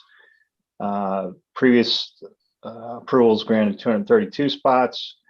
If this were approved, the number of parking stalls will drop to 230. Also, impervious coverage B2 zone is 75%. Existing is right around 86% with a slight increase, as we mentioned earlier, about 330 square feet. Now I'm going to go to Exhibit A2. This is an exhibit of that corner. Let me just bounce back one time to A1. We're going to zoom into this area right here. So you can see the existing curb line along the rear of the property here. And you can see about a 6-foot high fence along the rear property line.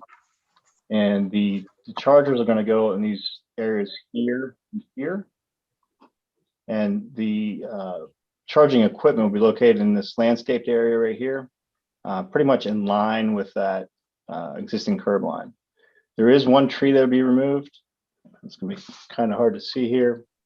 It's an evergreen of sorts in poor condition. This is a tree right here, and this is a little bit of a zoom in on that, if you will. It's still kind of hard to see.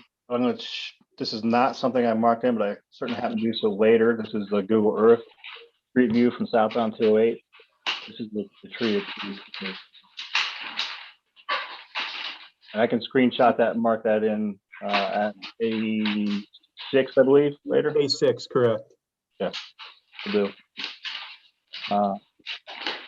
Any questions about existing conditions? Hearing none. All right, I'm going to go on to the, this is A5, the site plan we submitted. And Tony, if you could just identify the sheet number you're referring to. This is C6. Site plan, last rev date was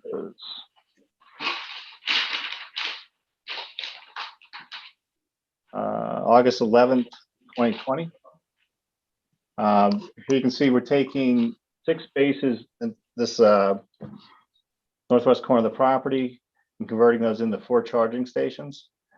The charging stations are in the mid-span island, if you will. You zoom in here. The charging station that services this EV charging spot.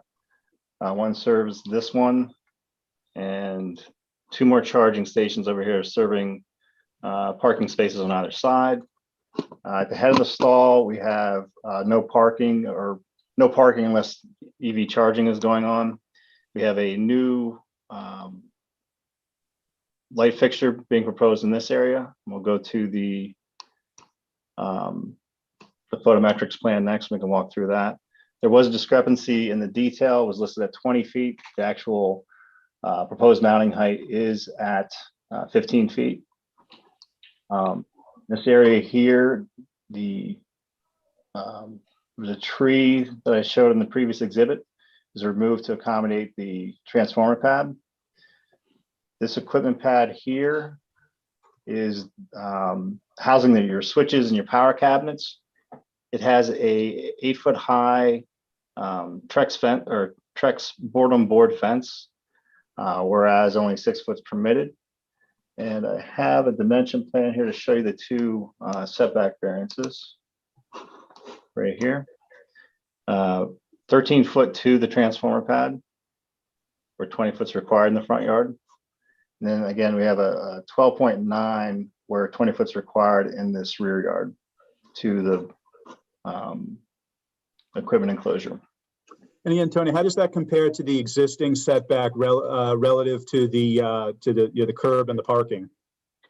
It's in line with the curb line. So very similar. And again, along this rear property line, there's a 6-foot high board-on-board fence. Relative to, we did discuss, I think, in the working meeting, but relative to stormwater, de minimis impact, we know I'll be able to issue a certification letter for this 360 additional square feet of impervious. The lighting, we can go through Mr. 10K's letter, but the lighting will be in conformance with the lighting requirements in the ordinance.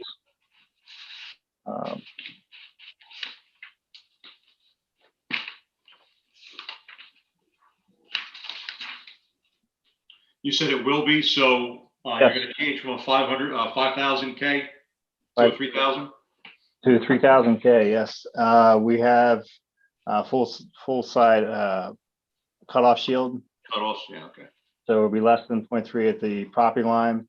The photometrics we submitted, I just want to note that they did not take the fence into account. So you see some slight spillage in a 0.1, 0.2, but it'd actually be 0 if the fence were modeled in.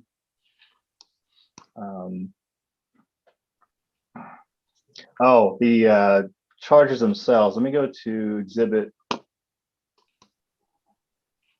was the app. Hang on. So the chargers are 8 foot high, white colored. I can go have a.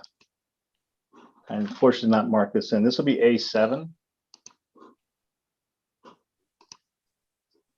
It's a newer style charger. Just want to show you the color.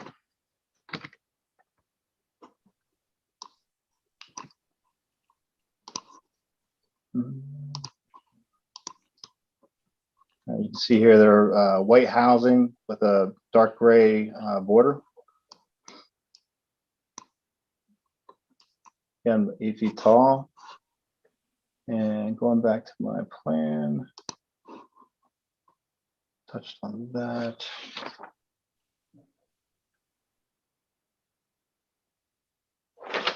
Mr. Levine, anything I missed? Yes. Could you review the noise study that we submitted with our application that Kimley Horn prepared? Yes, sir. Yeah, so we had our noise expert prepare a noise study.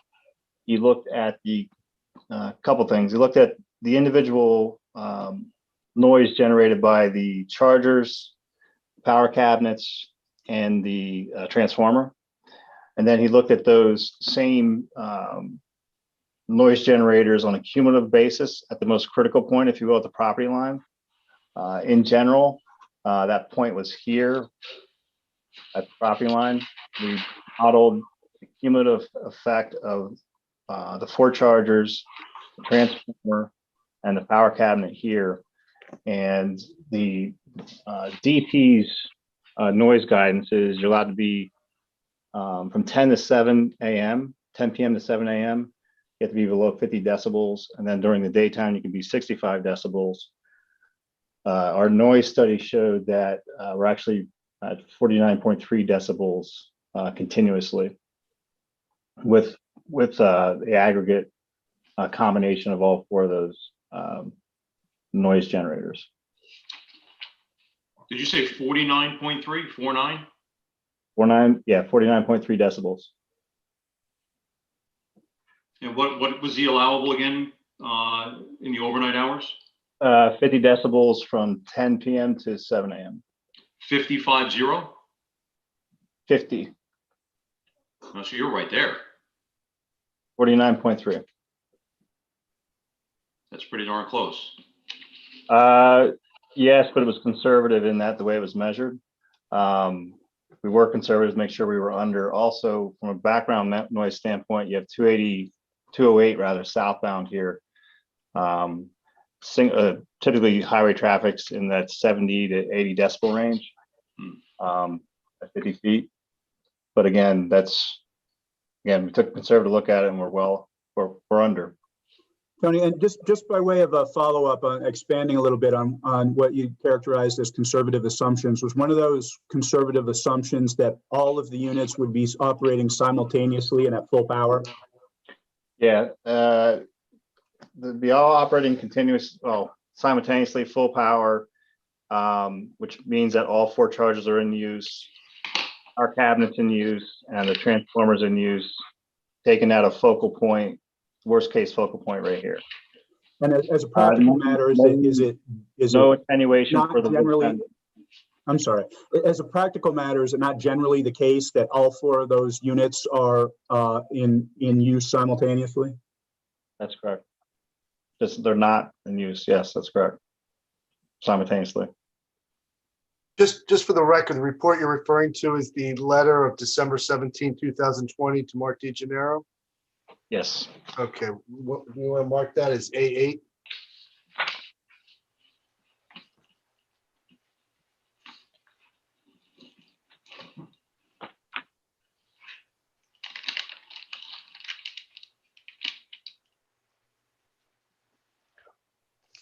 Do you want to, Mr. Levine, you want to step through Mr. Tankate's report, or?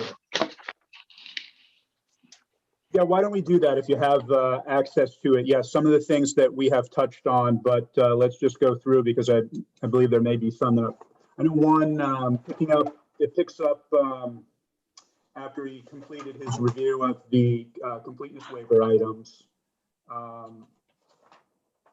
There was a question about whether or not there'll be any additional signage kind of elsewhere throughout the site by way of, wayfinding and directional signage. What's the story with that? Yeah, so this is Exhibit A3. There will not be additional signage for 2 reasons. One is there's an app that, as we discussed earlier, it helps you to navigate that location on site. The other reason is a lot of this in this short intersection, it's kind of busy already with a lot of decision points. So adding charging dispenser location signage probably would get lost in that. So we opted not to go that route. So the only signage is basically that you can't park in the spot. It's for charging only. That's the only siding. Everything else will be through your screen in your car or your phone. Yeah, it'd be on the app, and then the visual aspect of those sitting out in the midfield location here. Right. And again, so there's no signage. Now, lighting, you show there's a proposed site light. Is that the pedestrian light that's on? There's a schematic for a pedestrian light. Is that what that is? So it's a site light, standard site light mounted at 15 feet. Has a full house side cutoff shield. in this area right here. Right. So that's for, just for the charging area. Yes. And I guess, Here are the photometrics for that.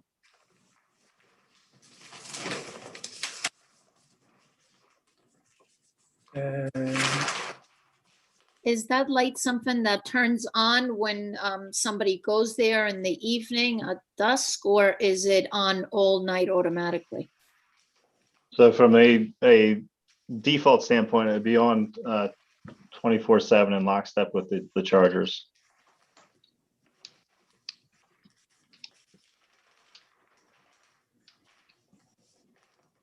so it's on a light sensor. The Site light. sure how the rest of the shopping center operates. Because there's lighting back there. Sorry, lighting back where? In that parking lot. I believe there is. Yeah, there's other parking lot lighting. They have look to be in excess of 20-foot tall double-headed site fixtures. Right. So I don't know. That's something we can ask Devin. I don't know that we have any of these on motion sensors at the present. That would be No, very, we do not. very simple to do. Yeah. You said they're on 24/7 currently. That's what you're proposing? For this additional light here, yes. Yeah.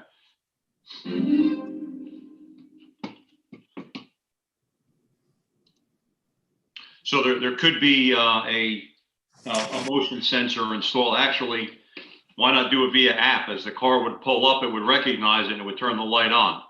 But I think it would be a good idea if we didn't have that on all the time unless a car did pull up. Or perhaps in a dim nature. So they're not, so they can see identify the dispensers themselves. And then maybe it brightens up while they, as they pull in the charge. Again, I don't know if Devin, do you recall having done that? Like an auto dim? No, all of our sites nationally are all 24/7 lighting. Yeah. But you're right next to a residential street there. I mean, there's a house right there on William Way. On the other side of that fence. Our requirements require it to be dimmable. Say that, I'm sorry, say that again? We have a requirement, I believe, in the code that they have to be capable of being dimmable. Okay, good, thanks, Peter.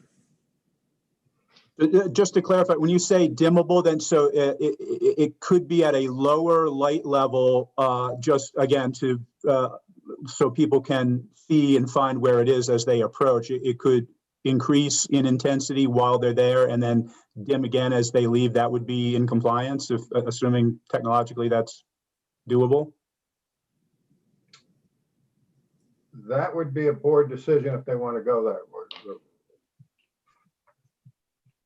It's got to be equipped to be dimmable, and what hours and how we operate is I would defer to the board on how they want it to operate.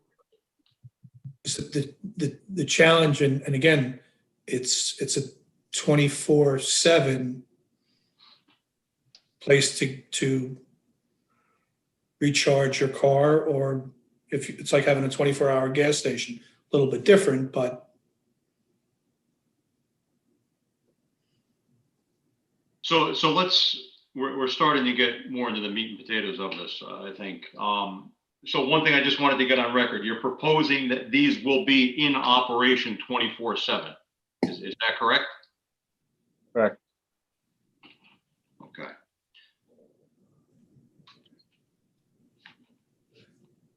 Do any of them currently go lights out at a certain time?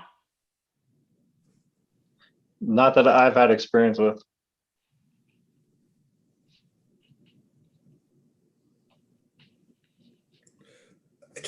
and again, I don't know who to ask this to, but do we have ordinances around 24/7 we don't have anything that's open 24/7. No gas station. We don't have any businesses, period, in Wyckoff that are 24/7. There was a CVS and they're no longer 24/7, but no gas station, nothing's 24/7.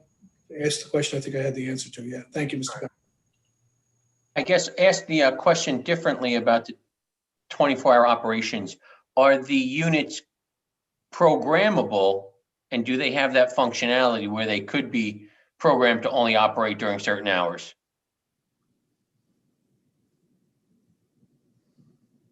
I would defer to Devin on that. Units being the dispensers or units being the lighting? The dispensers. No, we keep them, we're required to keep them available 24/7. It's part of our consent decree.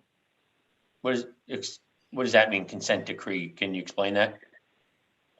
Sure. So as part of the Dieselgate scandal, the Dieselgate lawsuit against Volkswagen, there are stipulations around providing EV infrastructure. One of them is availability to the public 24/7. For all locations, or you just have to be able to offer that functionality, I guess? It's for every station that we have in operation is 24/7.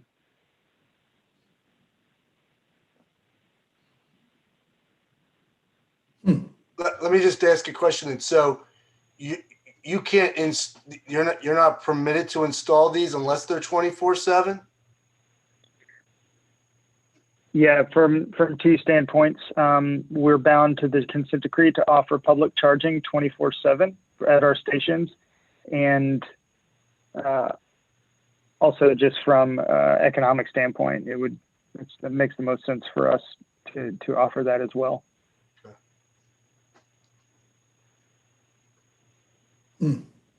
So, Mr. Levine, I think we're going to start to open the floodgate to a bunch of questions at this point. I'm not sure who would be best to answer. Who else do you have that's going to provide testimony, and what will they be testifying on, just so I understand? We have Patrick Gillespie, who's here. He's represents the property owner, and he's a property manager responsible for this site. And I just wanted him to briefly testify with regard to the existing parking conditions, because we are seeking a variance to eliminate 2 more parking spaces from a site that's currently below the ordinance standards with regard to parking. So I wanted him to provide testimony as to whether or not he's had issues with his tenants with parking, if there's just overall been issues with a lack of parking at this site, or whether there's ample parking under existing conditions to accommodate what we're proposing. And my last witness is Paul Rickey, who's our planner, who would be reviewing the positive and negative criteria for the variance relief we're seeking. Okay.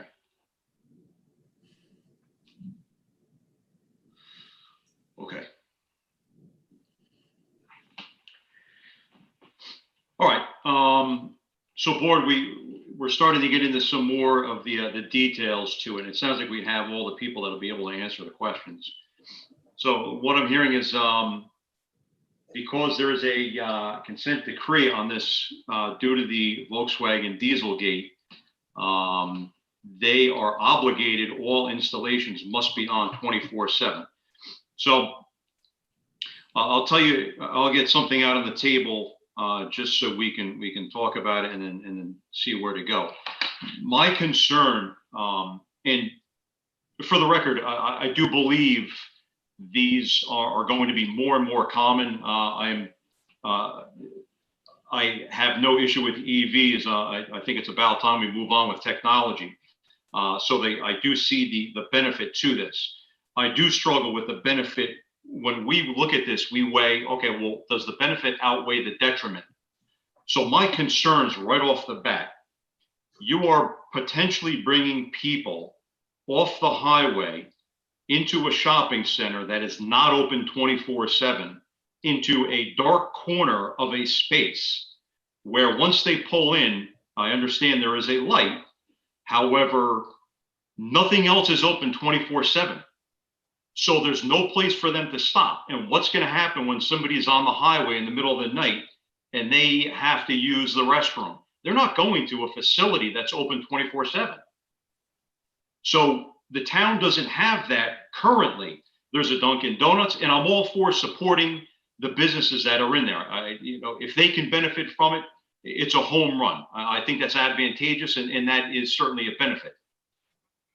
I think this is going to create issues where, because nothing else is open, where are people going to the bathroom? What happens when there's garbage all over the place?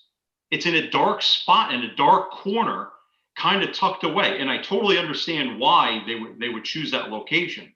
For me personally, I think it should be more centrally located in the front. You're right up against homes.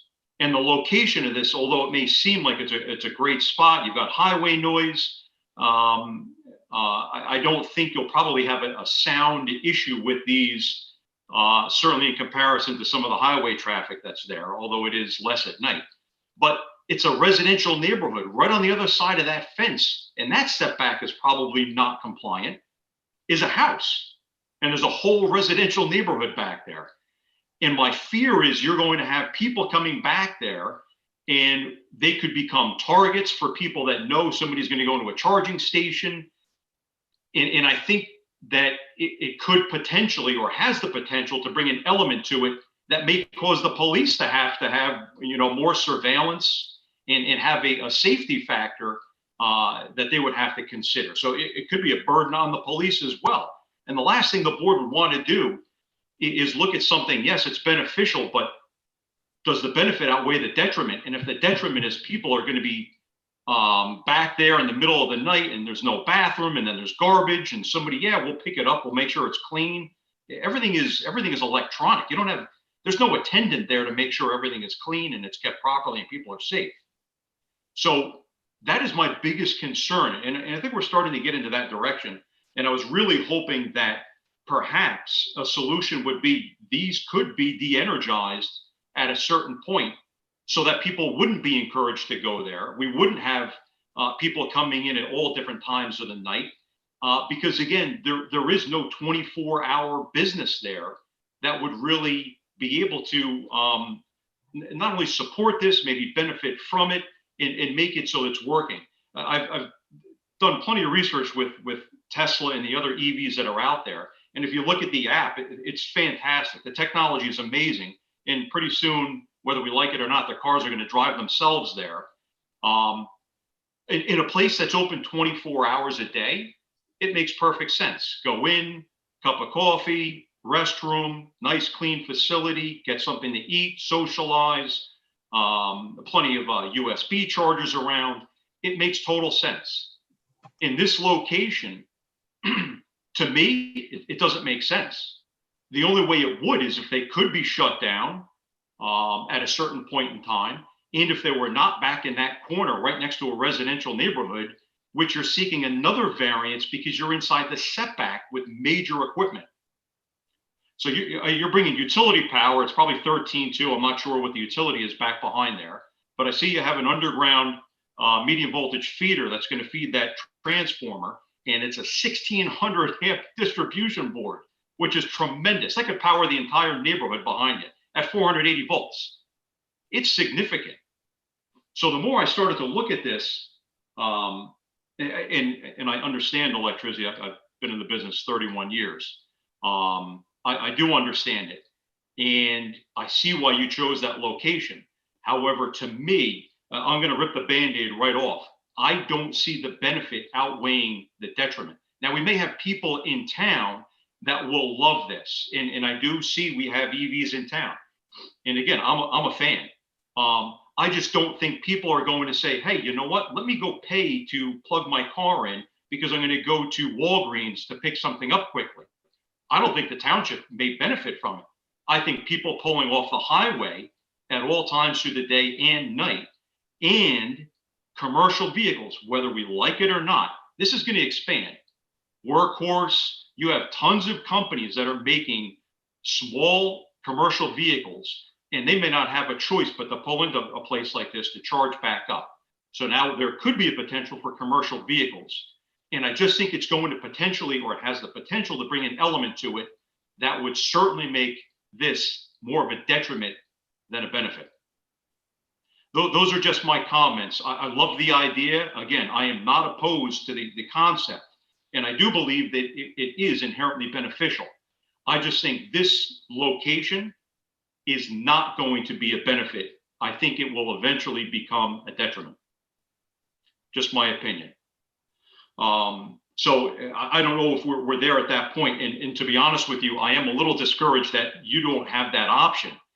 So we may be at a point where we're challenged right off the bat. If the board is of the mindset that, and I've already heard someone ask it, can they be shut down so that they restrict the hours to maybe what the businesses happen to be? Because beyond that, there's nothing there. And then I see a police officer parked there every night to make sure nothing's going on, or somebody's in someone's backyard to go to the bathroom. So again, this is just my opinion. And I do want the board to kind of chime in. I've made a few points, and they may be reluctant to speak up, and maybe now they'll have some more questions or comments, or have a completely different opinion, which is perfectly fine. But I just wanted to present that, because for me, it's a major sticking point. One, the location. If it was right in the front, right off Cedar Hill, where somebody could pull right in, it's very obvious, it's right there, maybe a different story. And the hours could be reduced so that we don't have those issues that I mentioned before. To me, that would it would make a lot more sense, and I'd feel a lot more comfortable really getting more into the weeds on this. But what you're proposing right now, I'm struggling with. Mr. Chairman, if I could just ask a couple of clarifying questions with regard to what you said before. I just don't want it to get lost in the shuffle when we hear from some of the other board members. I think I heard you say that there are EV charging stations in other locations in Wyckoff. Is that right? No, there are EVs. There are EVs in town. There are electric vehicles. I've seen Teslas in town. Oh, vehicle, I see. Yeah, I have not seen. I'm just thinking about it, and I could be completely wrong. I don't know that I have seen any charging facilities in town. I would imagine there aren't, because they're not a permitted use. So they would have been that I'm aware of, Mr. Chairman, are some people have them in their homes if they have an electric car. In their homes. But there are none in Wyckoff in any commercial properties, private properties that are used for the general public. Right, it's not a permitted use, so they would have had to come before. This was the first one that came in here, and that's why it's not a permitted use. Gotcha. Right, so you were talking about just the vehicles themselves, electric cars, as opposed to, I understand. That's correct. Okay. The other thing, I will tell you, I have not had an opportunity to read that consent order, so I can't comment on it one way or another. I would like to take a look at it and kind of look through the detail. So there's nothing that I can add to that conversation at the moment. Perhaps I need to take a look at that and see if there's any flexibility there at all. Is it your feeling at the moment, though, that, assuming for the moment that were the case, that might go a significant way to alleviating some of your concerns if this was not a full 24/7 operation? I think I would feel more comfortable. Too, the location I'm not in favor of either. I understand why you chose it. From a utility standpoint, it probably does make sense. But I think it's probably, at the end of the day, the worst place to put it for the safety of the residential neighborhood right behind it. And also, just if people pull up, the lights could be on, shining on the fence, and I don't know how the system works. If everything goes into like a sleep mode and they can't come on, to be honest, I'm not 100% familiar. But you could have a couple people, then you've got a conversation going outside, and when it's quiet, that neighbor right on the side, they're going to hear it. So I think if it were more out right by the main road at Cedar Hill, and again, this is just my opinion, I could be completely wrong, and by all means, everyone can voice their opinion. I think it would make more sense from a safety standpoint, from a standpoint where it would not be as much of an impact on the neighbors Granted, we do have residents across the street as well that we would have to be concerned with because we have a whole condominium complex. But I don't know that they're much further away than this one, which is really sitting right on the other side of the fence. I don't know if I answered your question. No, you did. Maybe we should, I don't want to step on the toes of any board members. Maybe we should hear some of their thoughts and questions. Sure, absolutely. As I'd mentioned, I have similar concerns as the chairman. My daughter and son-in-law live in town. They have 2 Teslas. They have a charging, whatever. They have electric feed that they put into their house. They took a trip to Boston, I think it was like 3 months ago, and they mapped it all out of where they had to stop, how far they would go. My only concern is that I just think of, as me being a dinosaur, and my daughter and son-in-law, everything is electric, that when I go on a trip and we stop, the first thing I do is we find a gas station. You take the garbage that's out of the car, put it in the garbage right by the gas station, get something to eat. I just don't believe that the location, its proximity to the neighborhood, where it is, it just doesn't seem like it would work. If you had it in an area where there was some 24/7 stuff to complement, if you will, that would be beneficial. But since there's nothing 24/7 in Wyckoff, I just don't see that working. I think of the property maintenance, the maintenance, who's going to maintain that, as the chairman said, with garbage and the like. Yes, I'm sure, there'll be additional, and again, whoever's going to do the property maintenance, whether it's the owner of the shopping center or whether you have a separate company, but that's another concern. Just my 2 cents. Thank you, Mr. Hubert. Any other board members? Any comments or questions? I also agree with a lot of the concerns that our chairman Fry has. My biggest concern is having the cul-de-sac right there in William Way. And I would like to hear if there's any neighbors that live in that cul-de-sac, what their thinking is on this.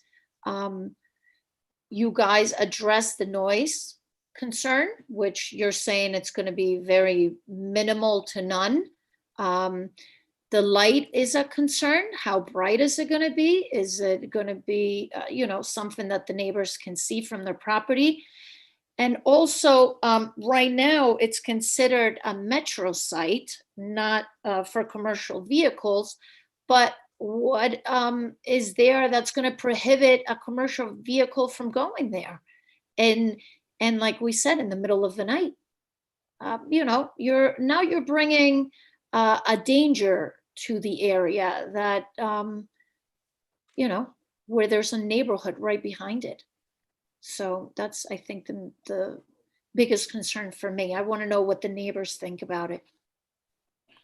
Tony, if we could, and by all means, we should hear from the neighbors, but while we have the exhibit right up in front, it's the photometric exhibit, and there's a question about, the extent to which light is an issue. I thought we'd provide a testimony on that, but again, could you, with regard to the photometric exhibit that's up and the description of the lighting in terms of the shielding and whatnot, discuss the extent to which lighting would be an issue here? Sure.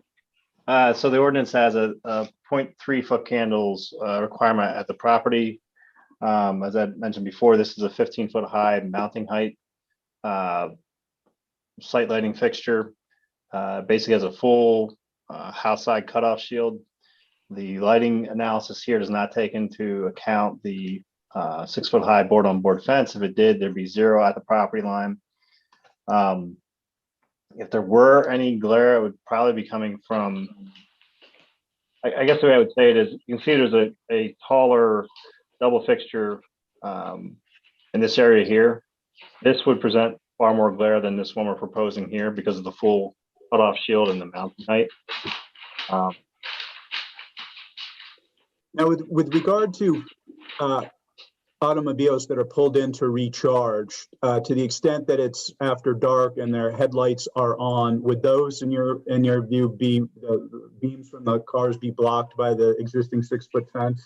Yeah, the headlight glare would not be an issue. And again, just to put in perspective, the reason for the lighting is so you can see to actually plug your car into the charger. If you drop your keys in a parking lot at night, you need at least a half a foot candle, unless you have superpowers, to be able to see your keys at your feet. So that's why there's light being provided here,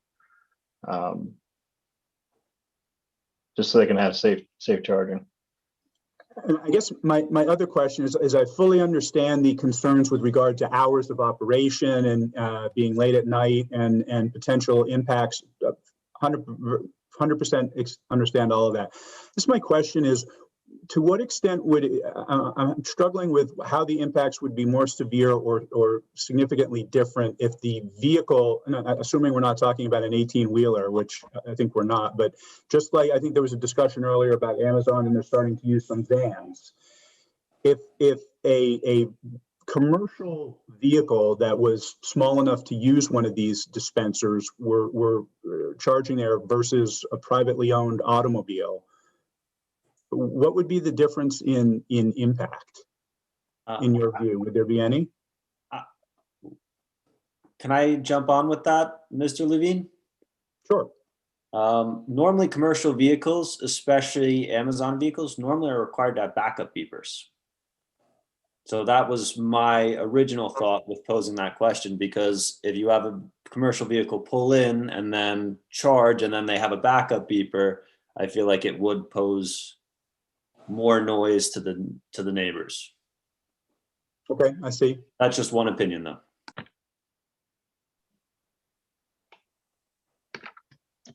I just also think if the headlights are on, a commercial vehicle is going to probably sit higher. That 6-foot fence, in my opinion, it'll block direct light if you were right on the other side of that fence.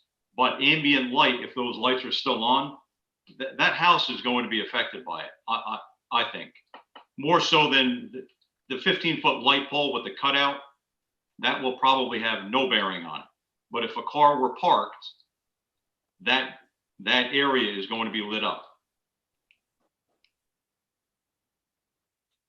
I think the other challenge that you're seeing with fleet vehicles or delivery vans all across the country right now is that they're unloading and reloading and resorting between trucks on residential streets and in parking lots. And it's if those vehicles can get a charge while they're doing that, this would be a convenient location for them to do that. So that's another concern.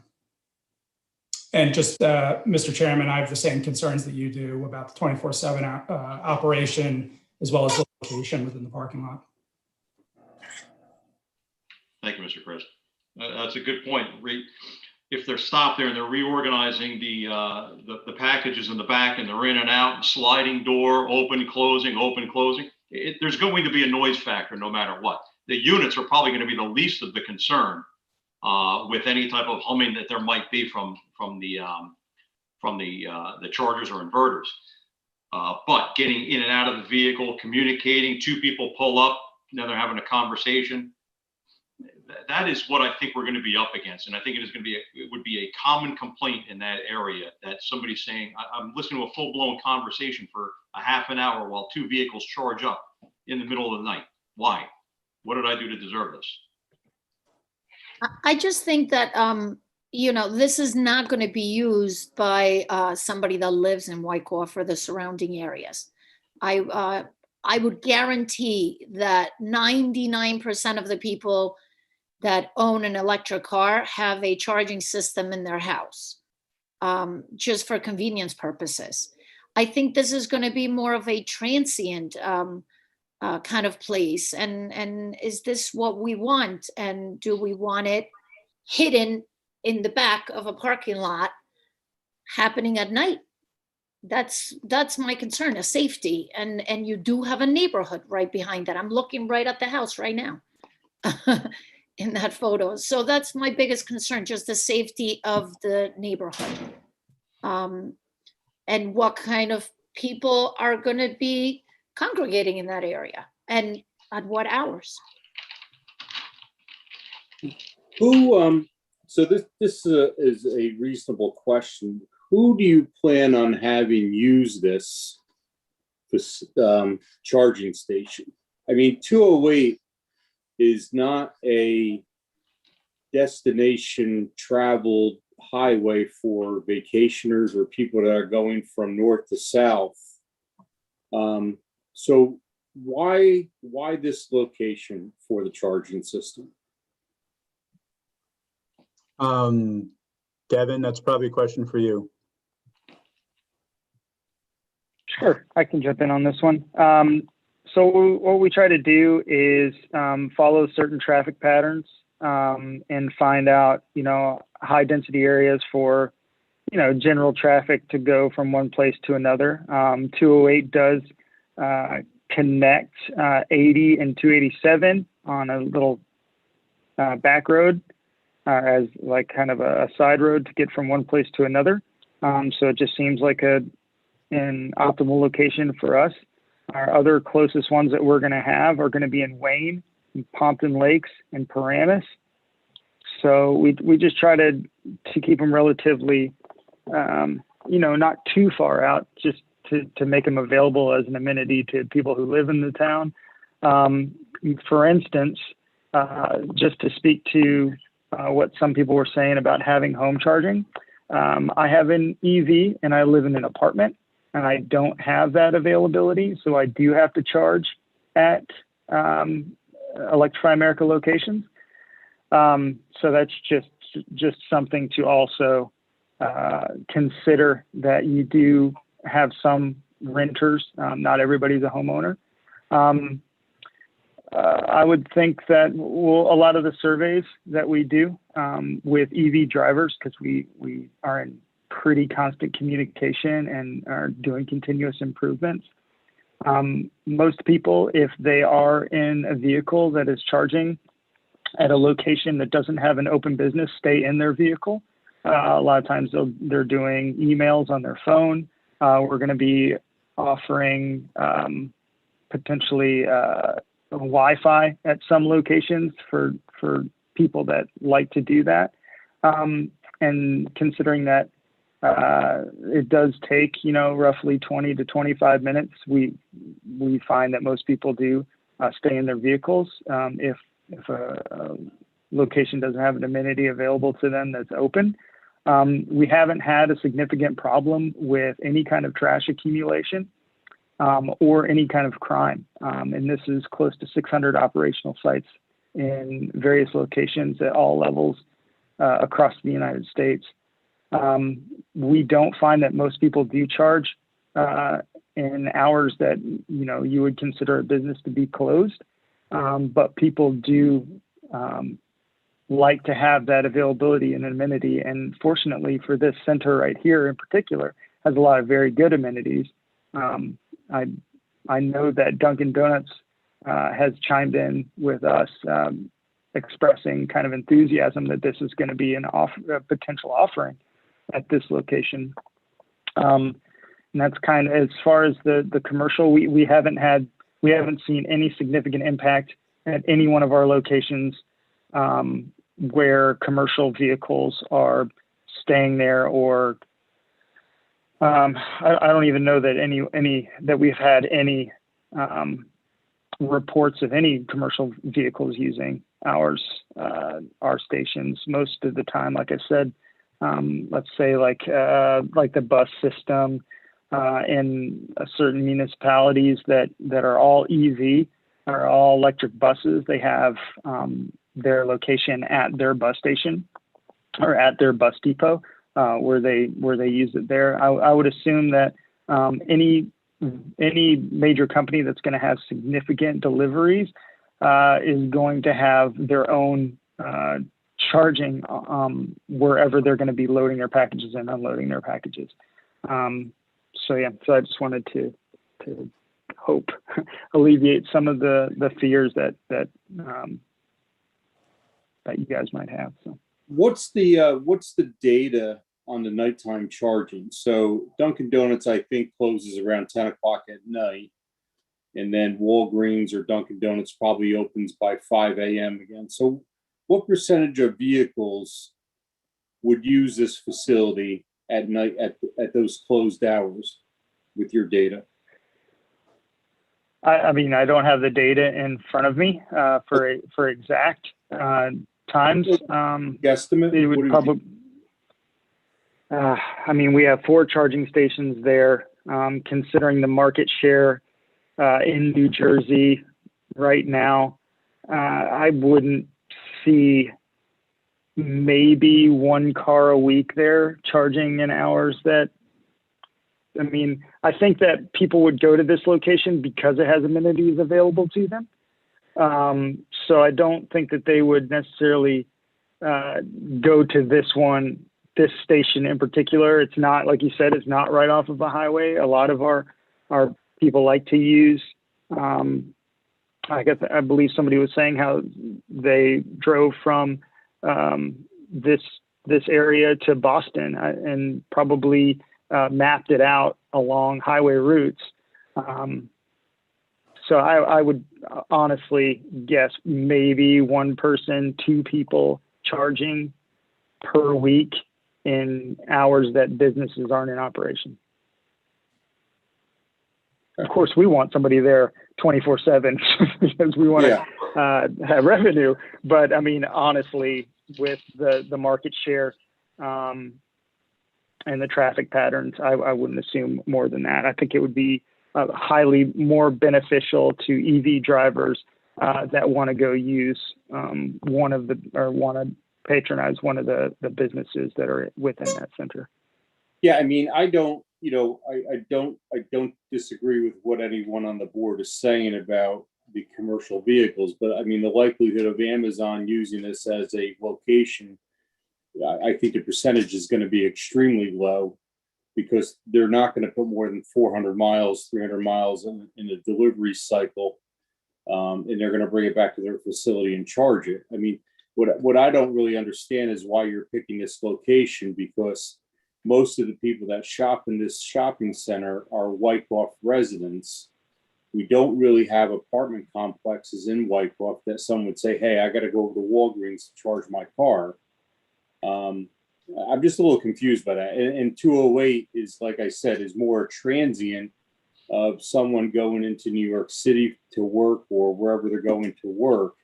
It's not a destination traveled highway to get us from Boston down to Virginia kind of a thing. It's an offshoot. It's a connector, but it's not a main thoroughfare type highway like the Turnpike is, or even Route 17. So I'm a little confused why you would pick this location, because I just don't see the use of these machines. I obviously you have your data and you know what's going to work for your company, but from a layman's standpoint, I don't understand why this would be the ideal location for you. Sure. So I appreciate that. And I can definitely respond to some of those, that question. So what we do as a company is partner with different property owners and throughout the country.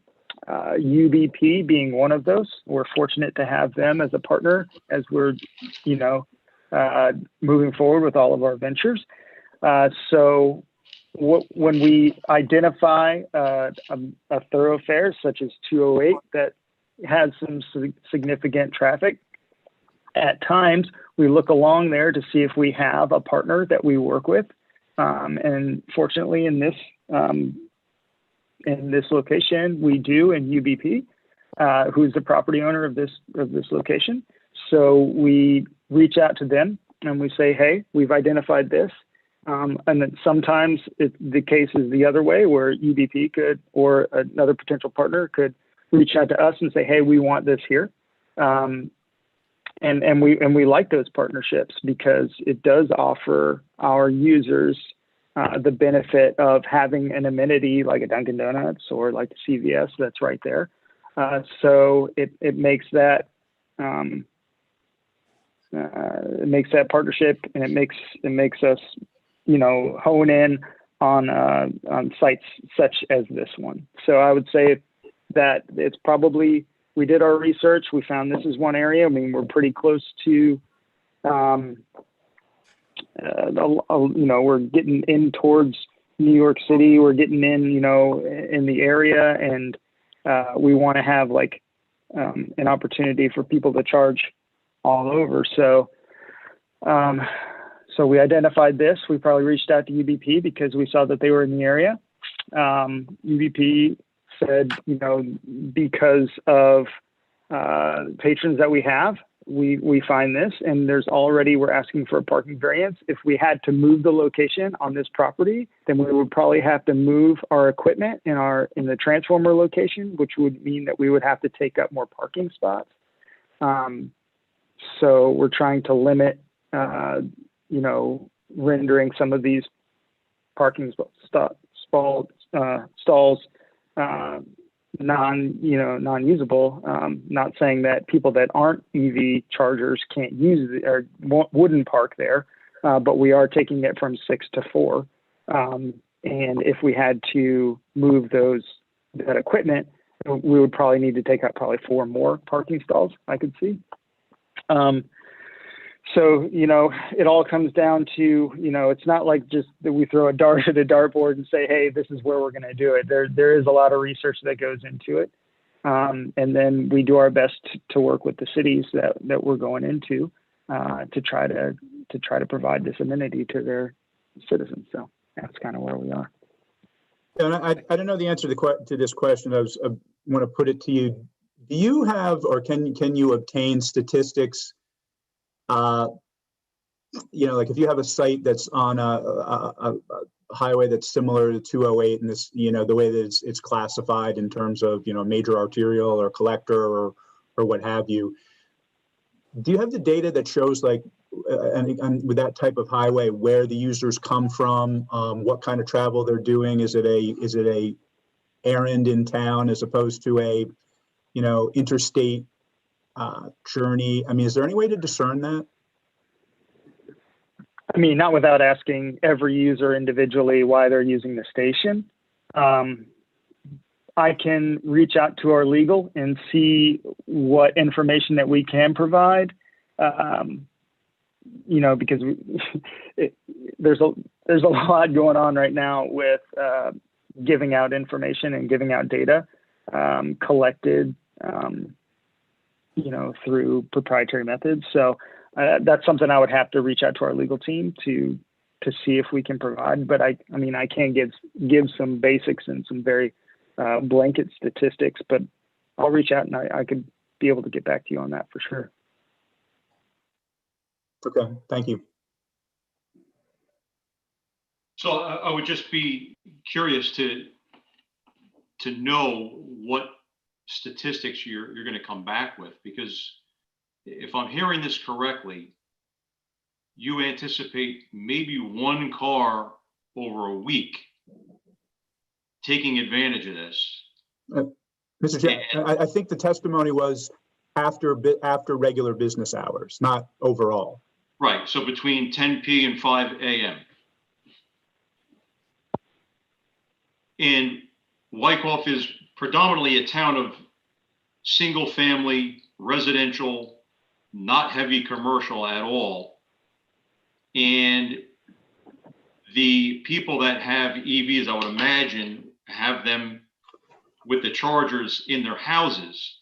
I could see in a high density area where you might have multi-story dwellings where people would not have garage facilities, and they would definitely be sitting there each morning maybe to charge up because they don't have the means. That is not what this site is. So on top of all the safety issues, I'm scratching my head as to why this is really a desirable location. I totally understand the partnership, and that does make sense, and I appreciate you bringing that up. And it's totally logical since you do have those relationships with the property managers. That's going to be the path of least resistance to getting these in anywhere. But again, I don't see much use from the residents within town, maybe on occasion. And at night, we're not going to have much usage as well.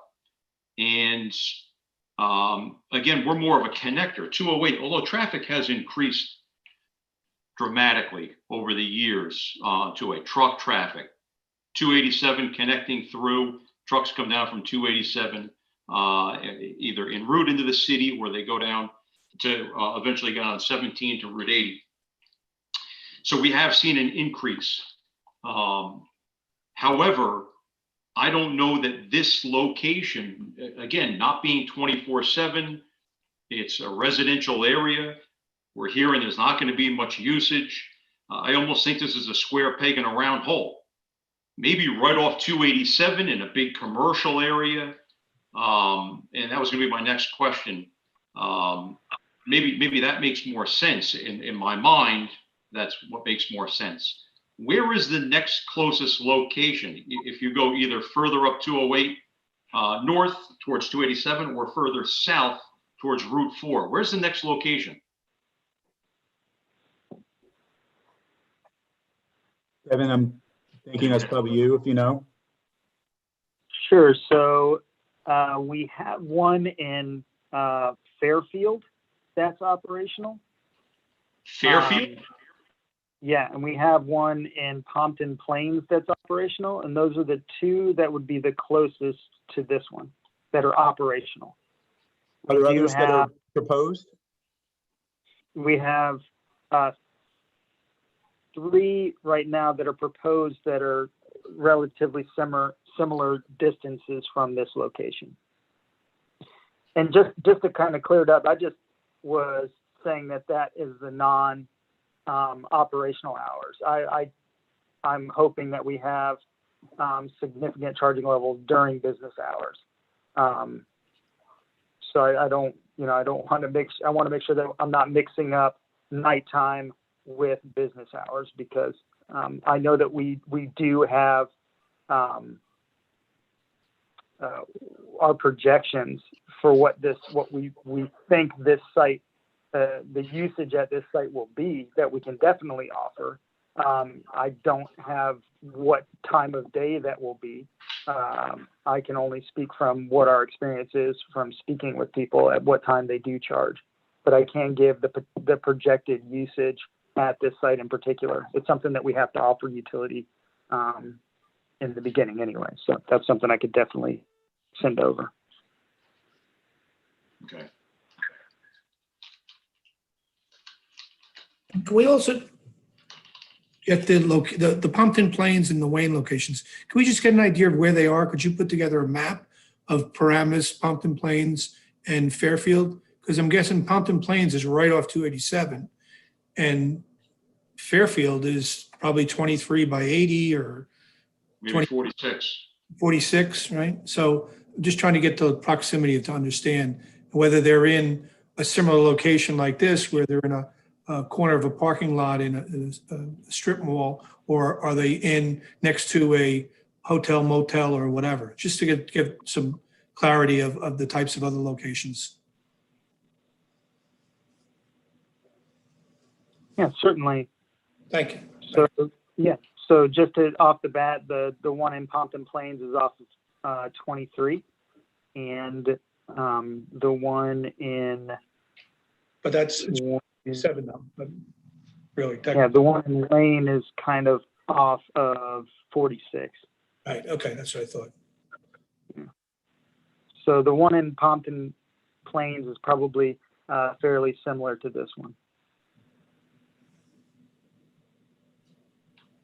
Now, this is just one type of charging station. There's other, you guys have competitors, correct? We do have competitors, but not quite as many on the charging capabilities that we have. Okay. The only one that comes close would be Tesla, and they're proprietary to Tesla. Gotcha. Yeah. Is there any way to get a list of all the other charging stations in this area, or is that not something you guys could do? That isn't something that we keep track of. So. Okay. But well, I think it's important for the.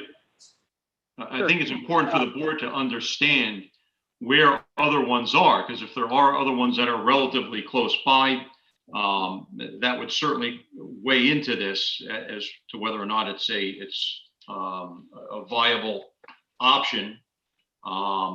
So I think it is important to see some sort of map to show what other ones are there, regardless of what the manufacturer is. Just otherwise, we're kind of going into this blind. There could be one extremely close by another manufacturer, and maybe that would make more sense than this one. Absolutely. So there is an app that you can download to your phone called Plug Share, and it shows it's not brand specific. So that's something that we can look into. But I can guarantee that there's not going to be another 150 kilowatt charger available that's not Electrify America. Can they be upgraded? Ours? No, if there's another one that's less than 150. To my knowledge, the highest capability that most other manufacturers are working with are a 50 kilowatt. Yeah, that I would imagine that's going to change. Technology is changing so quickly. These superchargers are just becoming more and more powerful and charging quicker and quicker. So anybody that's going to have old technology, if somebody has an option to go to a facility that's going to take 15 minutes to charge versus a place that's going to take an hour, they're going to go to the 15 minutes. So the other places are going to be forced to upgrade their equipment, I would think, if they want to stay competitive. That's a business decision they'll have to make. I can't speak, Yeah, no, I can't speak for them. I just know that we're trying to future-proof as much as we can, because, we want to be viable, forever. So I can only kind of speak to what we're trying to accomplish, and that's why we're already making provisions for potential expansion or to upgrade this to a 350 kilowatt charger. Got it. Which definitely nobody is near yet in our competitive range, for sure. Like I said, Tesla is the exception, but Tesla is proprietary. Got it. All right, a lot of great questions and comments. Board, anything else? Mr. Chairman? Sure. The applicant, it appears, has got to come back anyway. If the board would want to think about asking him to come up with an alternate location on this property away from the residents with an idea how many additional parking spaces might be needed for the equipment, it might be beneficial to save, to see that as an alternate spot on the site that they could put this to alleviate our concerns about being so close to that residential neighborhood. Yeah, so I am curious to kind of get the sense from the board. The location we don't think is ideal. It sounds like we have a lot of concerns over that. I think everyone agrees with that.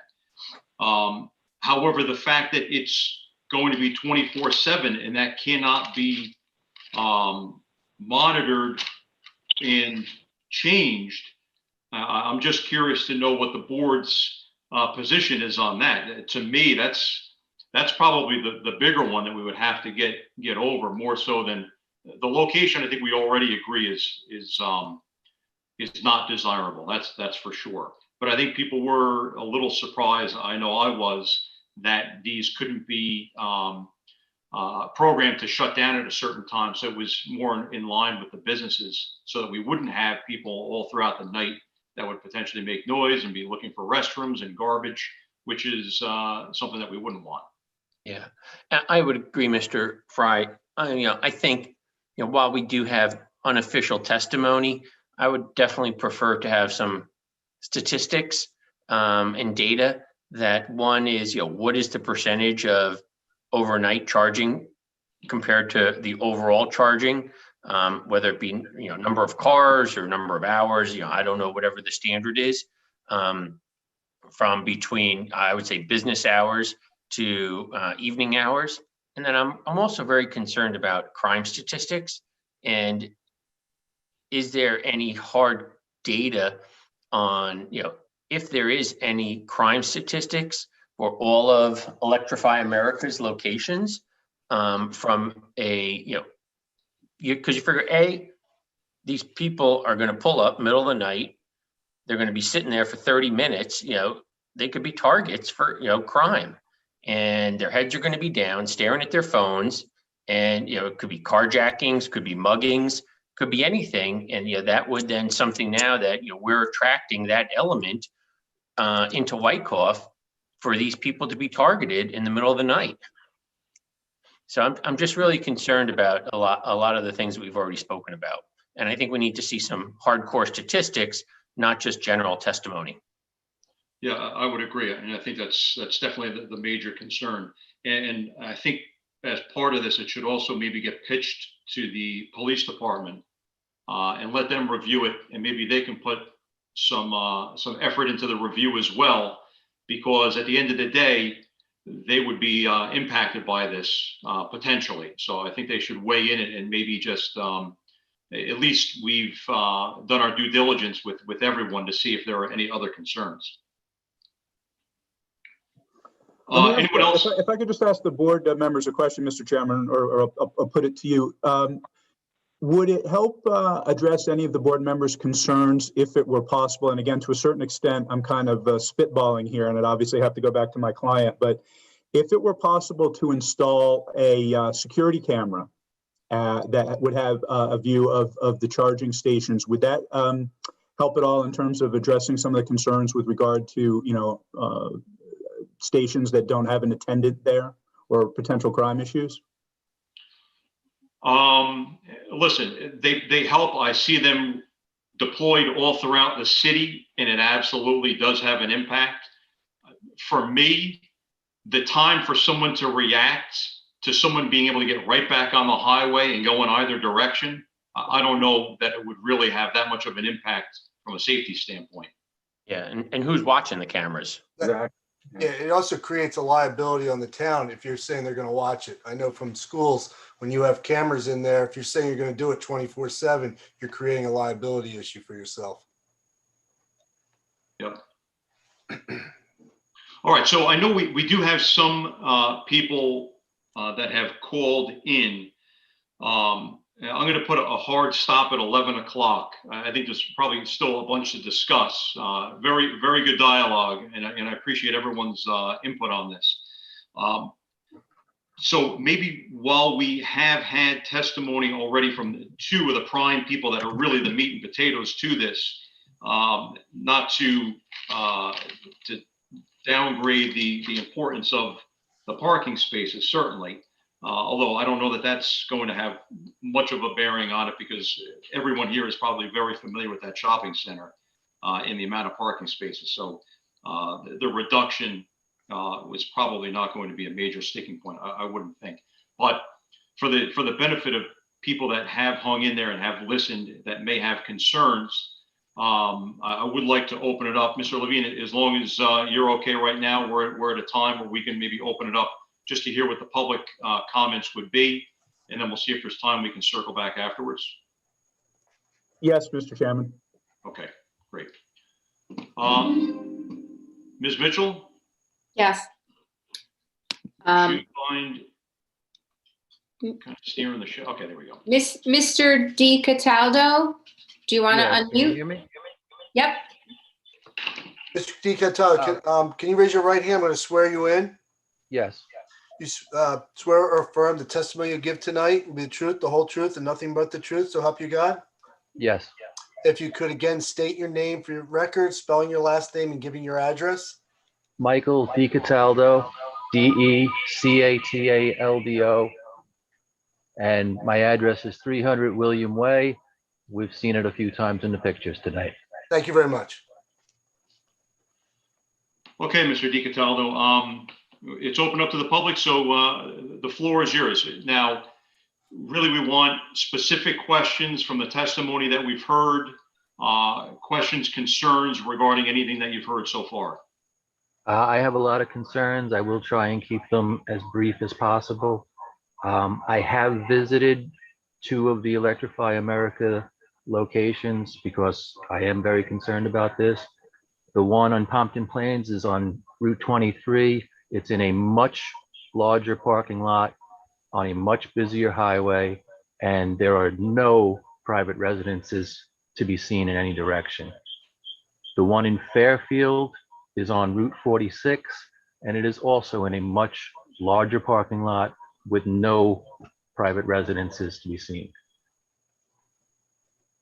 That's my first concern. Okay. My other concerns are the safety, as you brought up, as Mr. Hubert brought up, as Ms. Rioto brought up, as Mr. Tanis brought up, and I do appreciate all of you mentioning the residences. It is going to bring people who are not Wyckoff residents, who have no ties to the town here, and it's right at the off-ramp of a highway. Anything can happen and they're gone in 30 seconds. I'm very concerned about my wife. I work for the hospital. I work odd hours. I actually need to be at work in about 5 hours. And my wife is home alone much of the time. I'm concerned with people, like you said, coming at any hour. The 24/7 is a concern, and the no facility is a concern. It's just a horrible location. I have nothing against electric vehicles. I think they're great. But if we're saying that, you know, it's going to be good for the businesses, then put it closer to the businesses. We have a parking lot with 232 spots, and we want to locate this against the only residence there. Well, there's one other residence, but the residence closest to it. It's, I don't even have words for it. It's unfair. It's not going to benefit anyone in Wyckoff, as it was brought up several times, and I agree. Anyone I know that has an electric vehicle has a charging station in their home. No one from Wyckoff or the surrounding towns is coming to use this. Mr. DiCataldo, is your home the one that we see right on the other side of the fence? That is the home, yes. That's your house, right on the 208 side of the cul-de-sac? Yes. Okay. And I will have a perfect view of these if they are situated where they're saying to situate them. The ones I visited, the gantries are 8 feet tall. As you can see, my fence is 6 feet high. I'll have a perfect view of these, not only from ground level, an even better view of them from my deck, from my living room, from my kitchen, and the light, the 15-foot light that's being proposed is right outside my bedroom window. This is a nightmare. As far as the other light in the parking lot that is taller, yes, it is taller. It is also 4 times further away from my house, and they are not on 24/7. They turn off approximately midnight. They come on again at 4 a.m.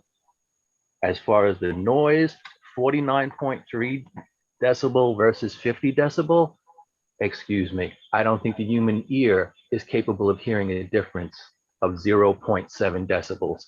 And someone would have to prove me wrong on that. As far as, well, the highway's noisy, you're damn right it is. I've lived here for 10 years and I know it's noisy. I also know that at night there's less traffic and I can actually sit out in my backyard peacefully. Garbage. My wife's concern is also that, you know, people are going to be coming there, and as you, Mr. Fry, I believe said, yes, there are no facilities. There's going to be garbage. There's more than likely going to be people relieving themselves. And where are they going to be doing that? On my fence. So yes, I'm extremely upset about this. Very inconsiderate. Looking at the map that's on the screen now, I can't picture anybody at any hour of the day parking in that corner and walking around to the stores. I don't see a benefit to the stores if the charging stations are so far away from them. And safety as far as voltage or health. Am I going to get a brain tumor laying on my deck? So those are our concerns. I will keep it brief because it is late and I am getting up in a couple of hours. Thank you, Mr. Hubert, Mr. Fry, Ms. Rioto, Mr. Tanis, for actually bringing up the concerns of the residents.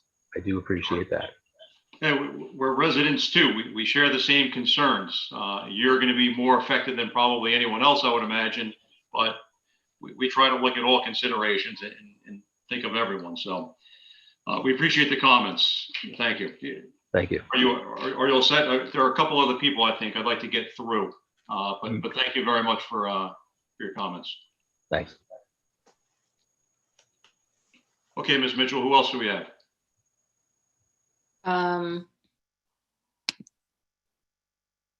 Phone number 201-891-1469. You can unmute.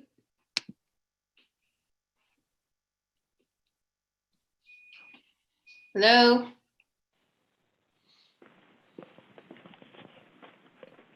Hello? Hello? Hi, sorry, that was me again. This is still Mr. DiCataldo. My apologies. This is my first Zoom meeting. Hi.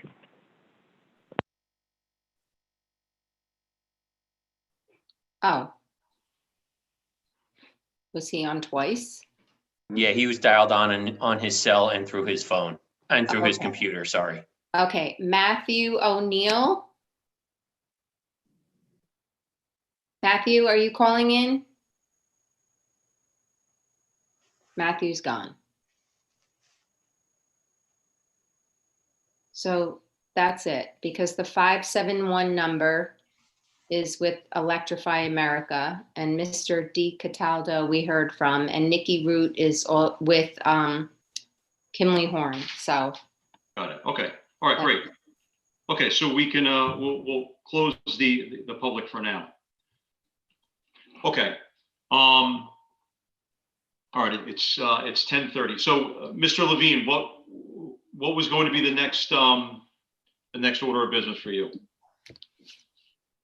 The next order of business was, and it sounds like the board kind of readily acknowledges this, but Mr. Gillespie, who's a property manager, was just going to provide brief testimony confirming that there wouldn't be an operational issue at this location if they were to lose 2 additional parking spaces in support of that bulk variance. Okay, so why don't we go through that and then we'll call it a night. But at least we can hear some testimony on that. All right, Patrick, you'll need to get yourself introduced and sworn in. You there? I am here. Can you raise your right hand, please? Sure. You swear or affirm the testimony you give tonight will be the truth, the whole truth, and nothing but the truth, so help you God? Yes, I do. And again, if you could state your name, spelling your last name for the record, and your business address. Patrick Gillespie, Gillespie. I'm the Senior Property Project Manager for Earth Capital Properties. Business address is 321 Railroad Avenue in Greenwich, Connecticut, 06830. Thank you. Sure. All right, good evening. Good evening. Patrick, so you are familiar with the site, correct? Correct. And you interact with the tenants that occupy the space there? That's correct. So as we've aware, under the current proposal, there's a reduction in overall parking spaces of 2 spaces, and under existing conditions with no change, there's fewer parking spaces provided on site than the ordinance would otherwise require. So with that being the case, have you received any complaints from any of your tenants with regard to insufficient parking or any parking issues at this location? No, I have not. Have you any other source of any other complaints, whether it's local police and fire, or have you had difficulty leasing up vacant space with tenants, expressing concerns about parking, anything of that nature? Not to my knowledge.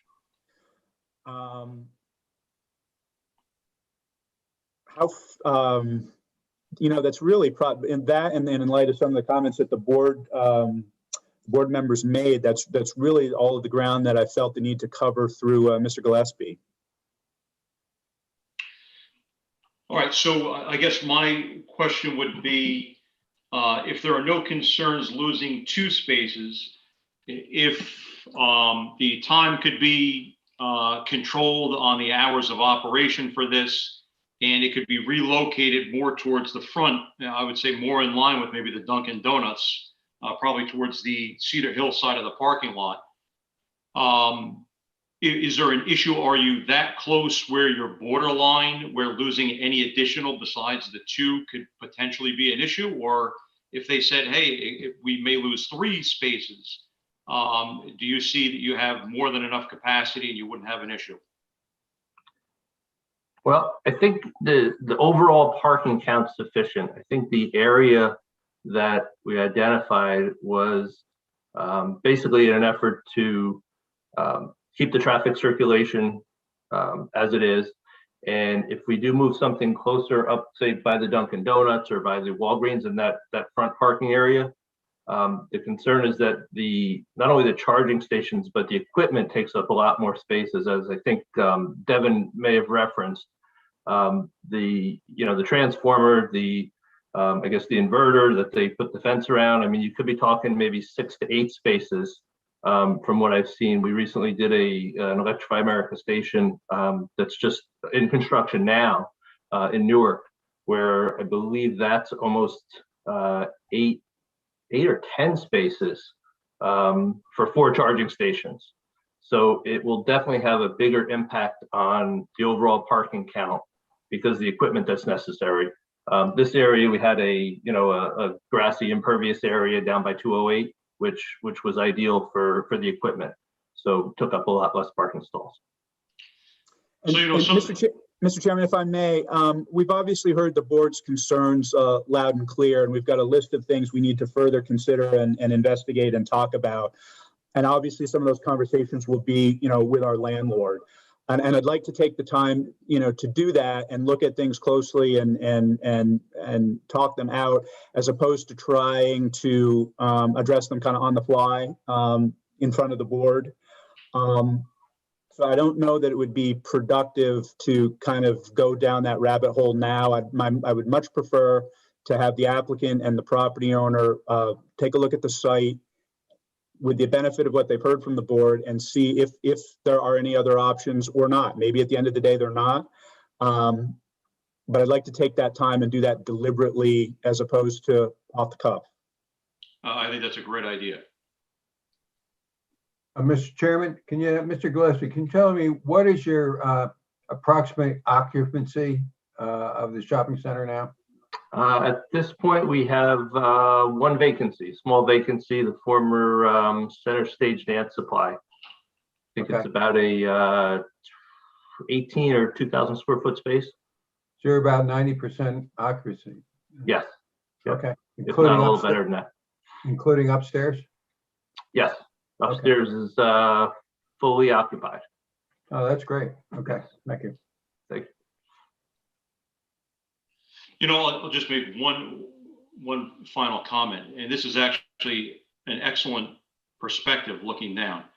I'm very familiar with the shopping center, and as everyone knows, that parking lot when you first turn in, for all the stores from the Supercuts working your way over to the right, the parking lot tapers down and it gets rather narrow.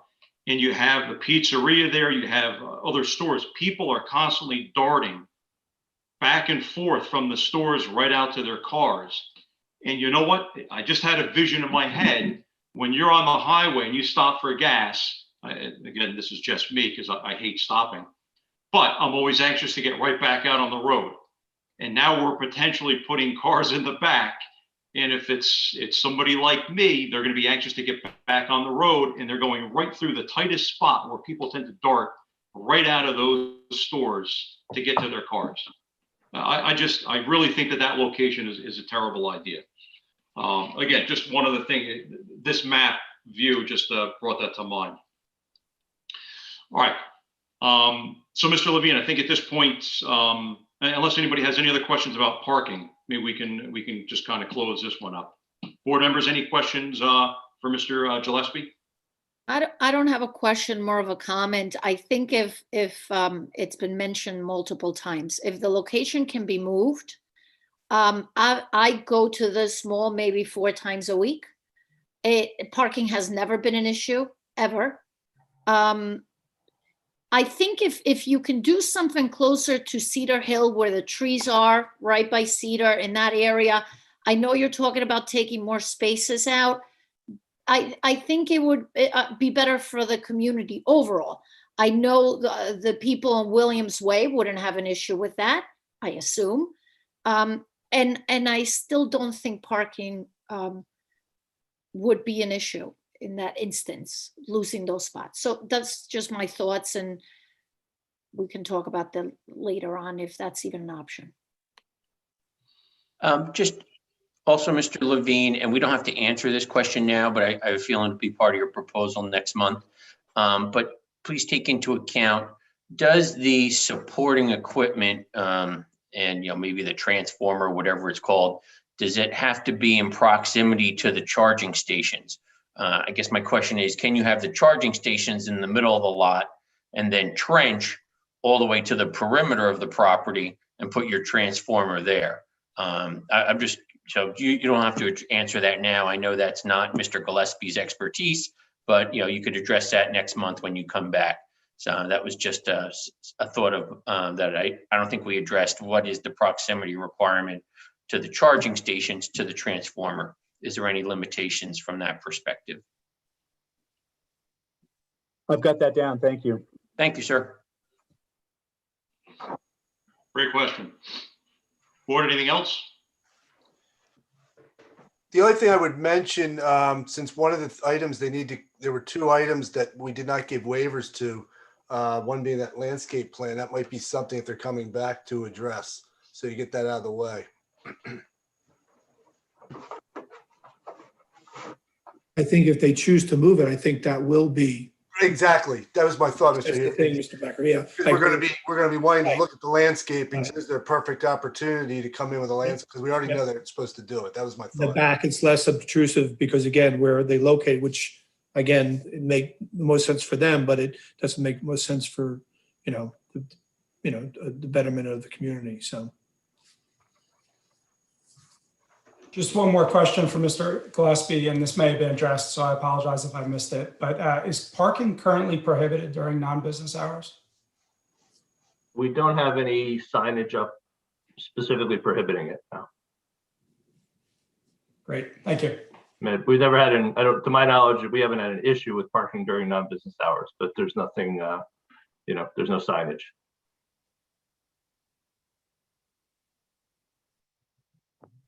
Okay, anything else? Mr. DeGennaro's been very quiet. We lose him? Paying attention, I'm paying attention. Nice try. All right, just checking. Okay. All right, Mr. Levine. I hope we've been able to kind of give you enough information. You've got some homework at this point. I think we'll close it for tonight, unless you have any closing comments. You're clear on where the board is and some of the requests that we've made and what your homework is for next meeting? Yes, I've been taking notes, Mr. Chairman, and I've got the benefit of my team members here too to fill in any gaps in my memory or recollection. So I think we understand what the hot button issues are and the things we need to look at and consider. The one thing I would ask by way of a housekeeping item is if there could be an appropriate announcement made with regard to carrying notice and the date of the next hearing so that we don't have to renotice. Absolutely. I was just going to say, to the public, if anybody's listening, obviously this matter is going to be carried if the board approves that, and you do not need to renotice for the next hearing. And if we could just have an announcement as to when that is, assuming the board is willing to do that. The next meeting. April 15th, Ms. Mitchell? April 15th, correct. And what date do you need submissions in if we're going to? At least 10 days before the meeting, please. Yep, understood.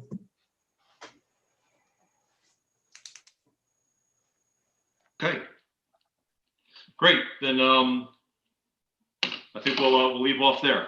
Mr. Levine, thank you. Thank you for everyone that provided testimony as well. I think we had some excellent dialogue, and you've got plenty of homework.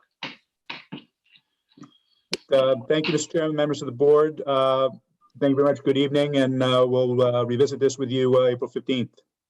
Okay. Thank you all. Good night. Thank you. Good night. Good night. All right, board. Great questions. Interesting application. I'm sure next meeting will be interesting as well. I wanted to try to forge ahead. I would imagine we're getting close to spring. How do the applications look for next month? 6, if they're all deemed complete, and I already have 4 or 5 waiting in the wings who I told will not have a shot until May. And I've had many people request applications, so we are busy. We are busy. Okay. So we're probably a good 2 hours at least into this one. And there's more. So we just have to keep that in mind. We'll keep pushing through to try to get as much accomplished as we can. We'll pick back up with this one, and it's going to take some time. Unless you want to try to schedule a special meeting for this one, because like I said, we're going to have 6 residential applications hoping to be on the agenda for April 15th. What would be the deadline for publishing that? For a special meeting? Yeah. Well, that's a good question. Actually, I think it's 48 hours, honestly. If you schedule a meeting that is not on your regularly scheduled annual schedule of meetings, you have to provide 48-hour notice, publish 48-hour notice. Yeah, they have to renotice. Well, no. Oh. You need more than that, but yeah, that's like an emergent matter. But here would be my recommendation would be to, since we want to try to get through the residential ones, give this a limited period of time and talk to the applicant because they have to give consent because they're going to pay for it. So I would say give a limited period of time to this application that we just heard, trying to get through our residential ones next meeting.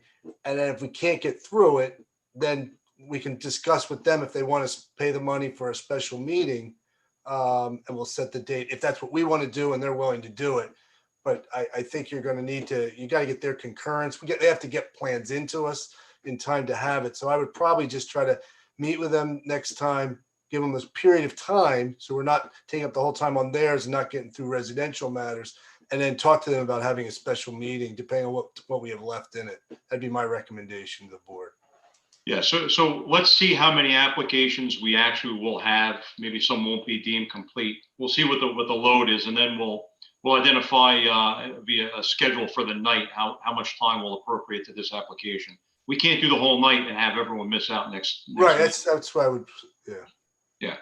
All right, so we'll allocate a certain amount of time to it, and then we'll hear the other applications, and we'll see what the load is as we get closer. Okay. All right. Anything else? All right. Great job, everyone. Thank you. Mr. Tankgate, good to see you. Yes. No, nothing. I don't want to say anything. Sorry. I'm good. Okay. No, it was related to that application, so I don't want to say anything off the record. Yeah. No, please don't. Thank you. Thank you. All right. I'll entertain a motion to close. Can I get a motion? So moved. Second? Second. All in favor?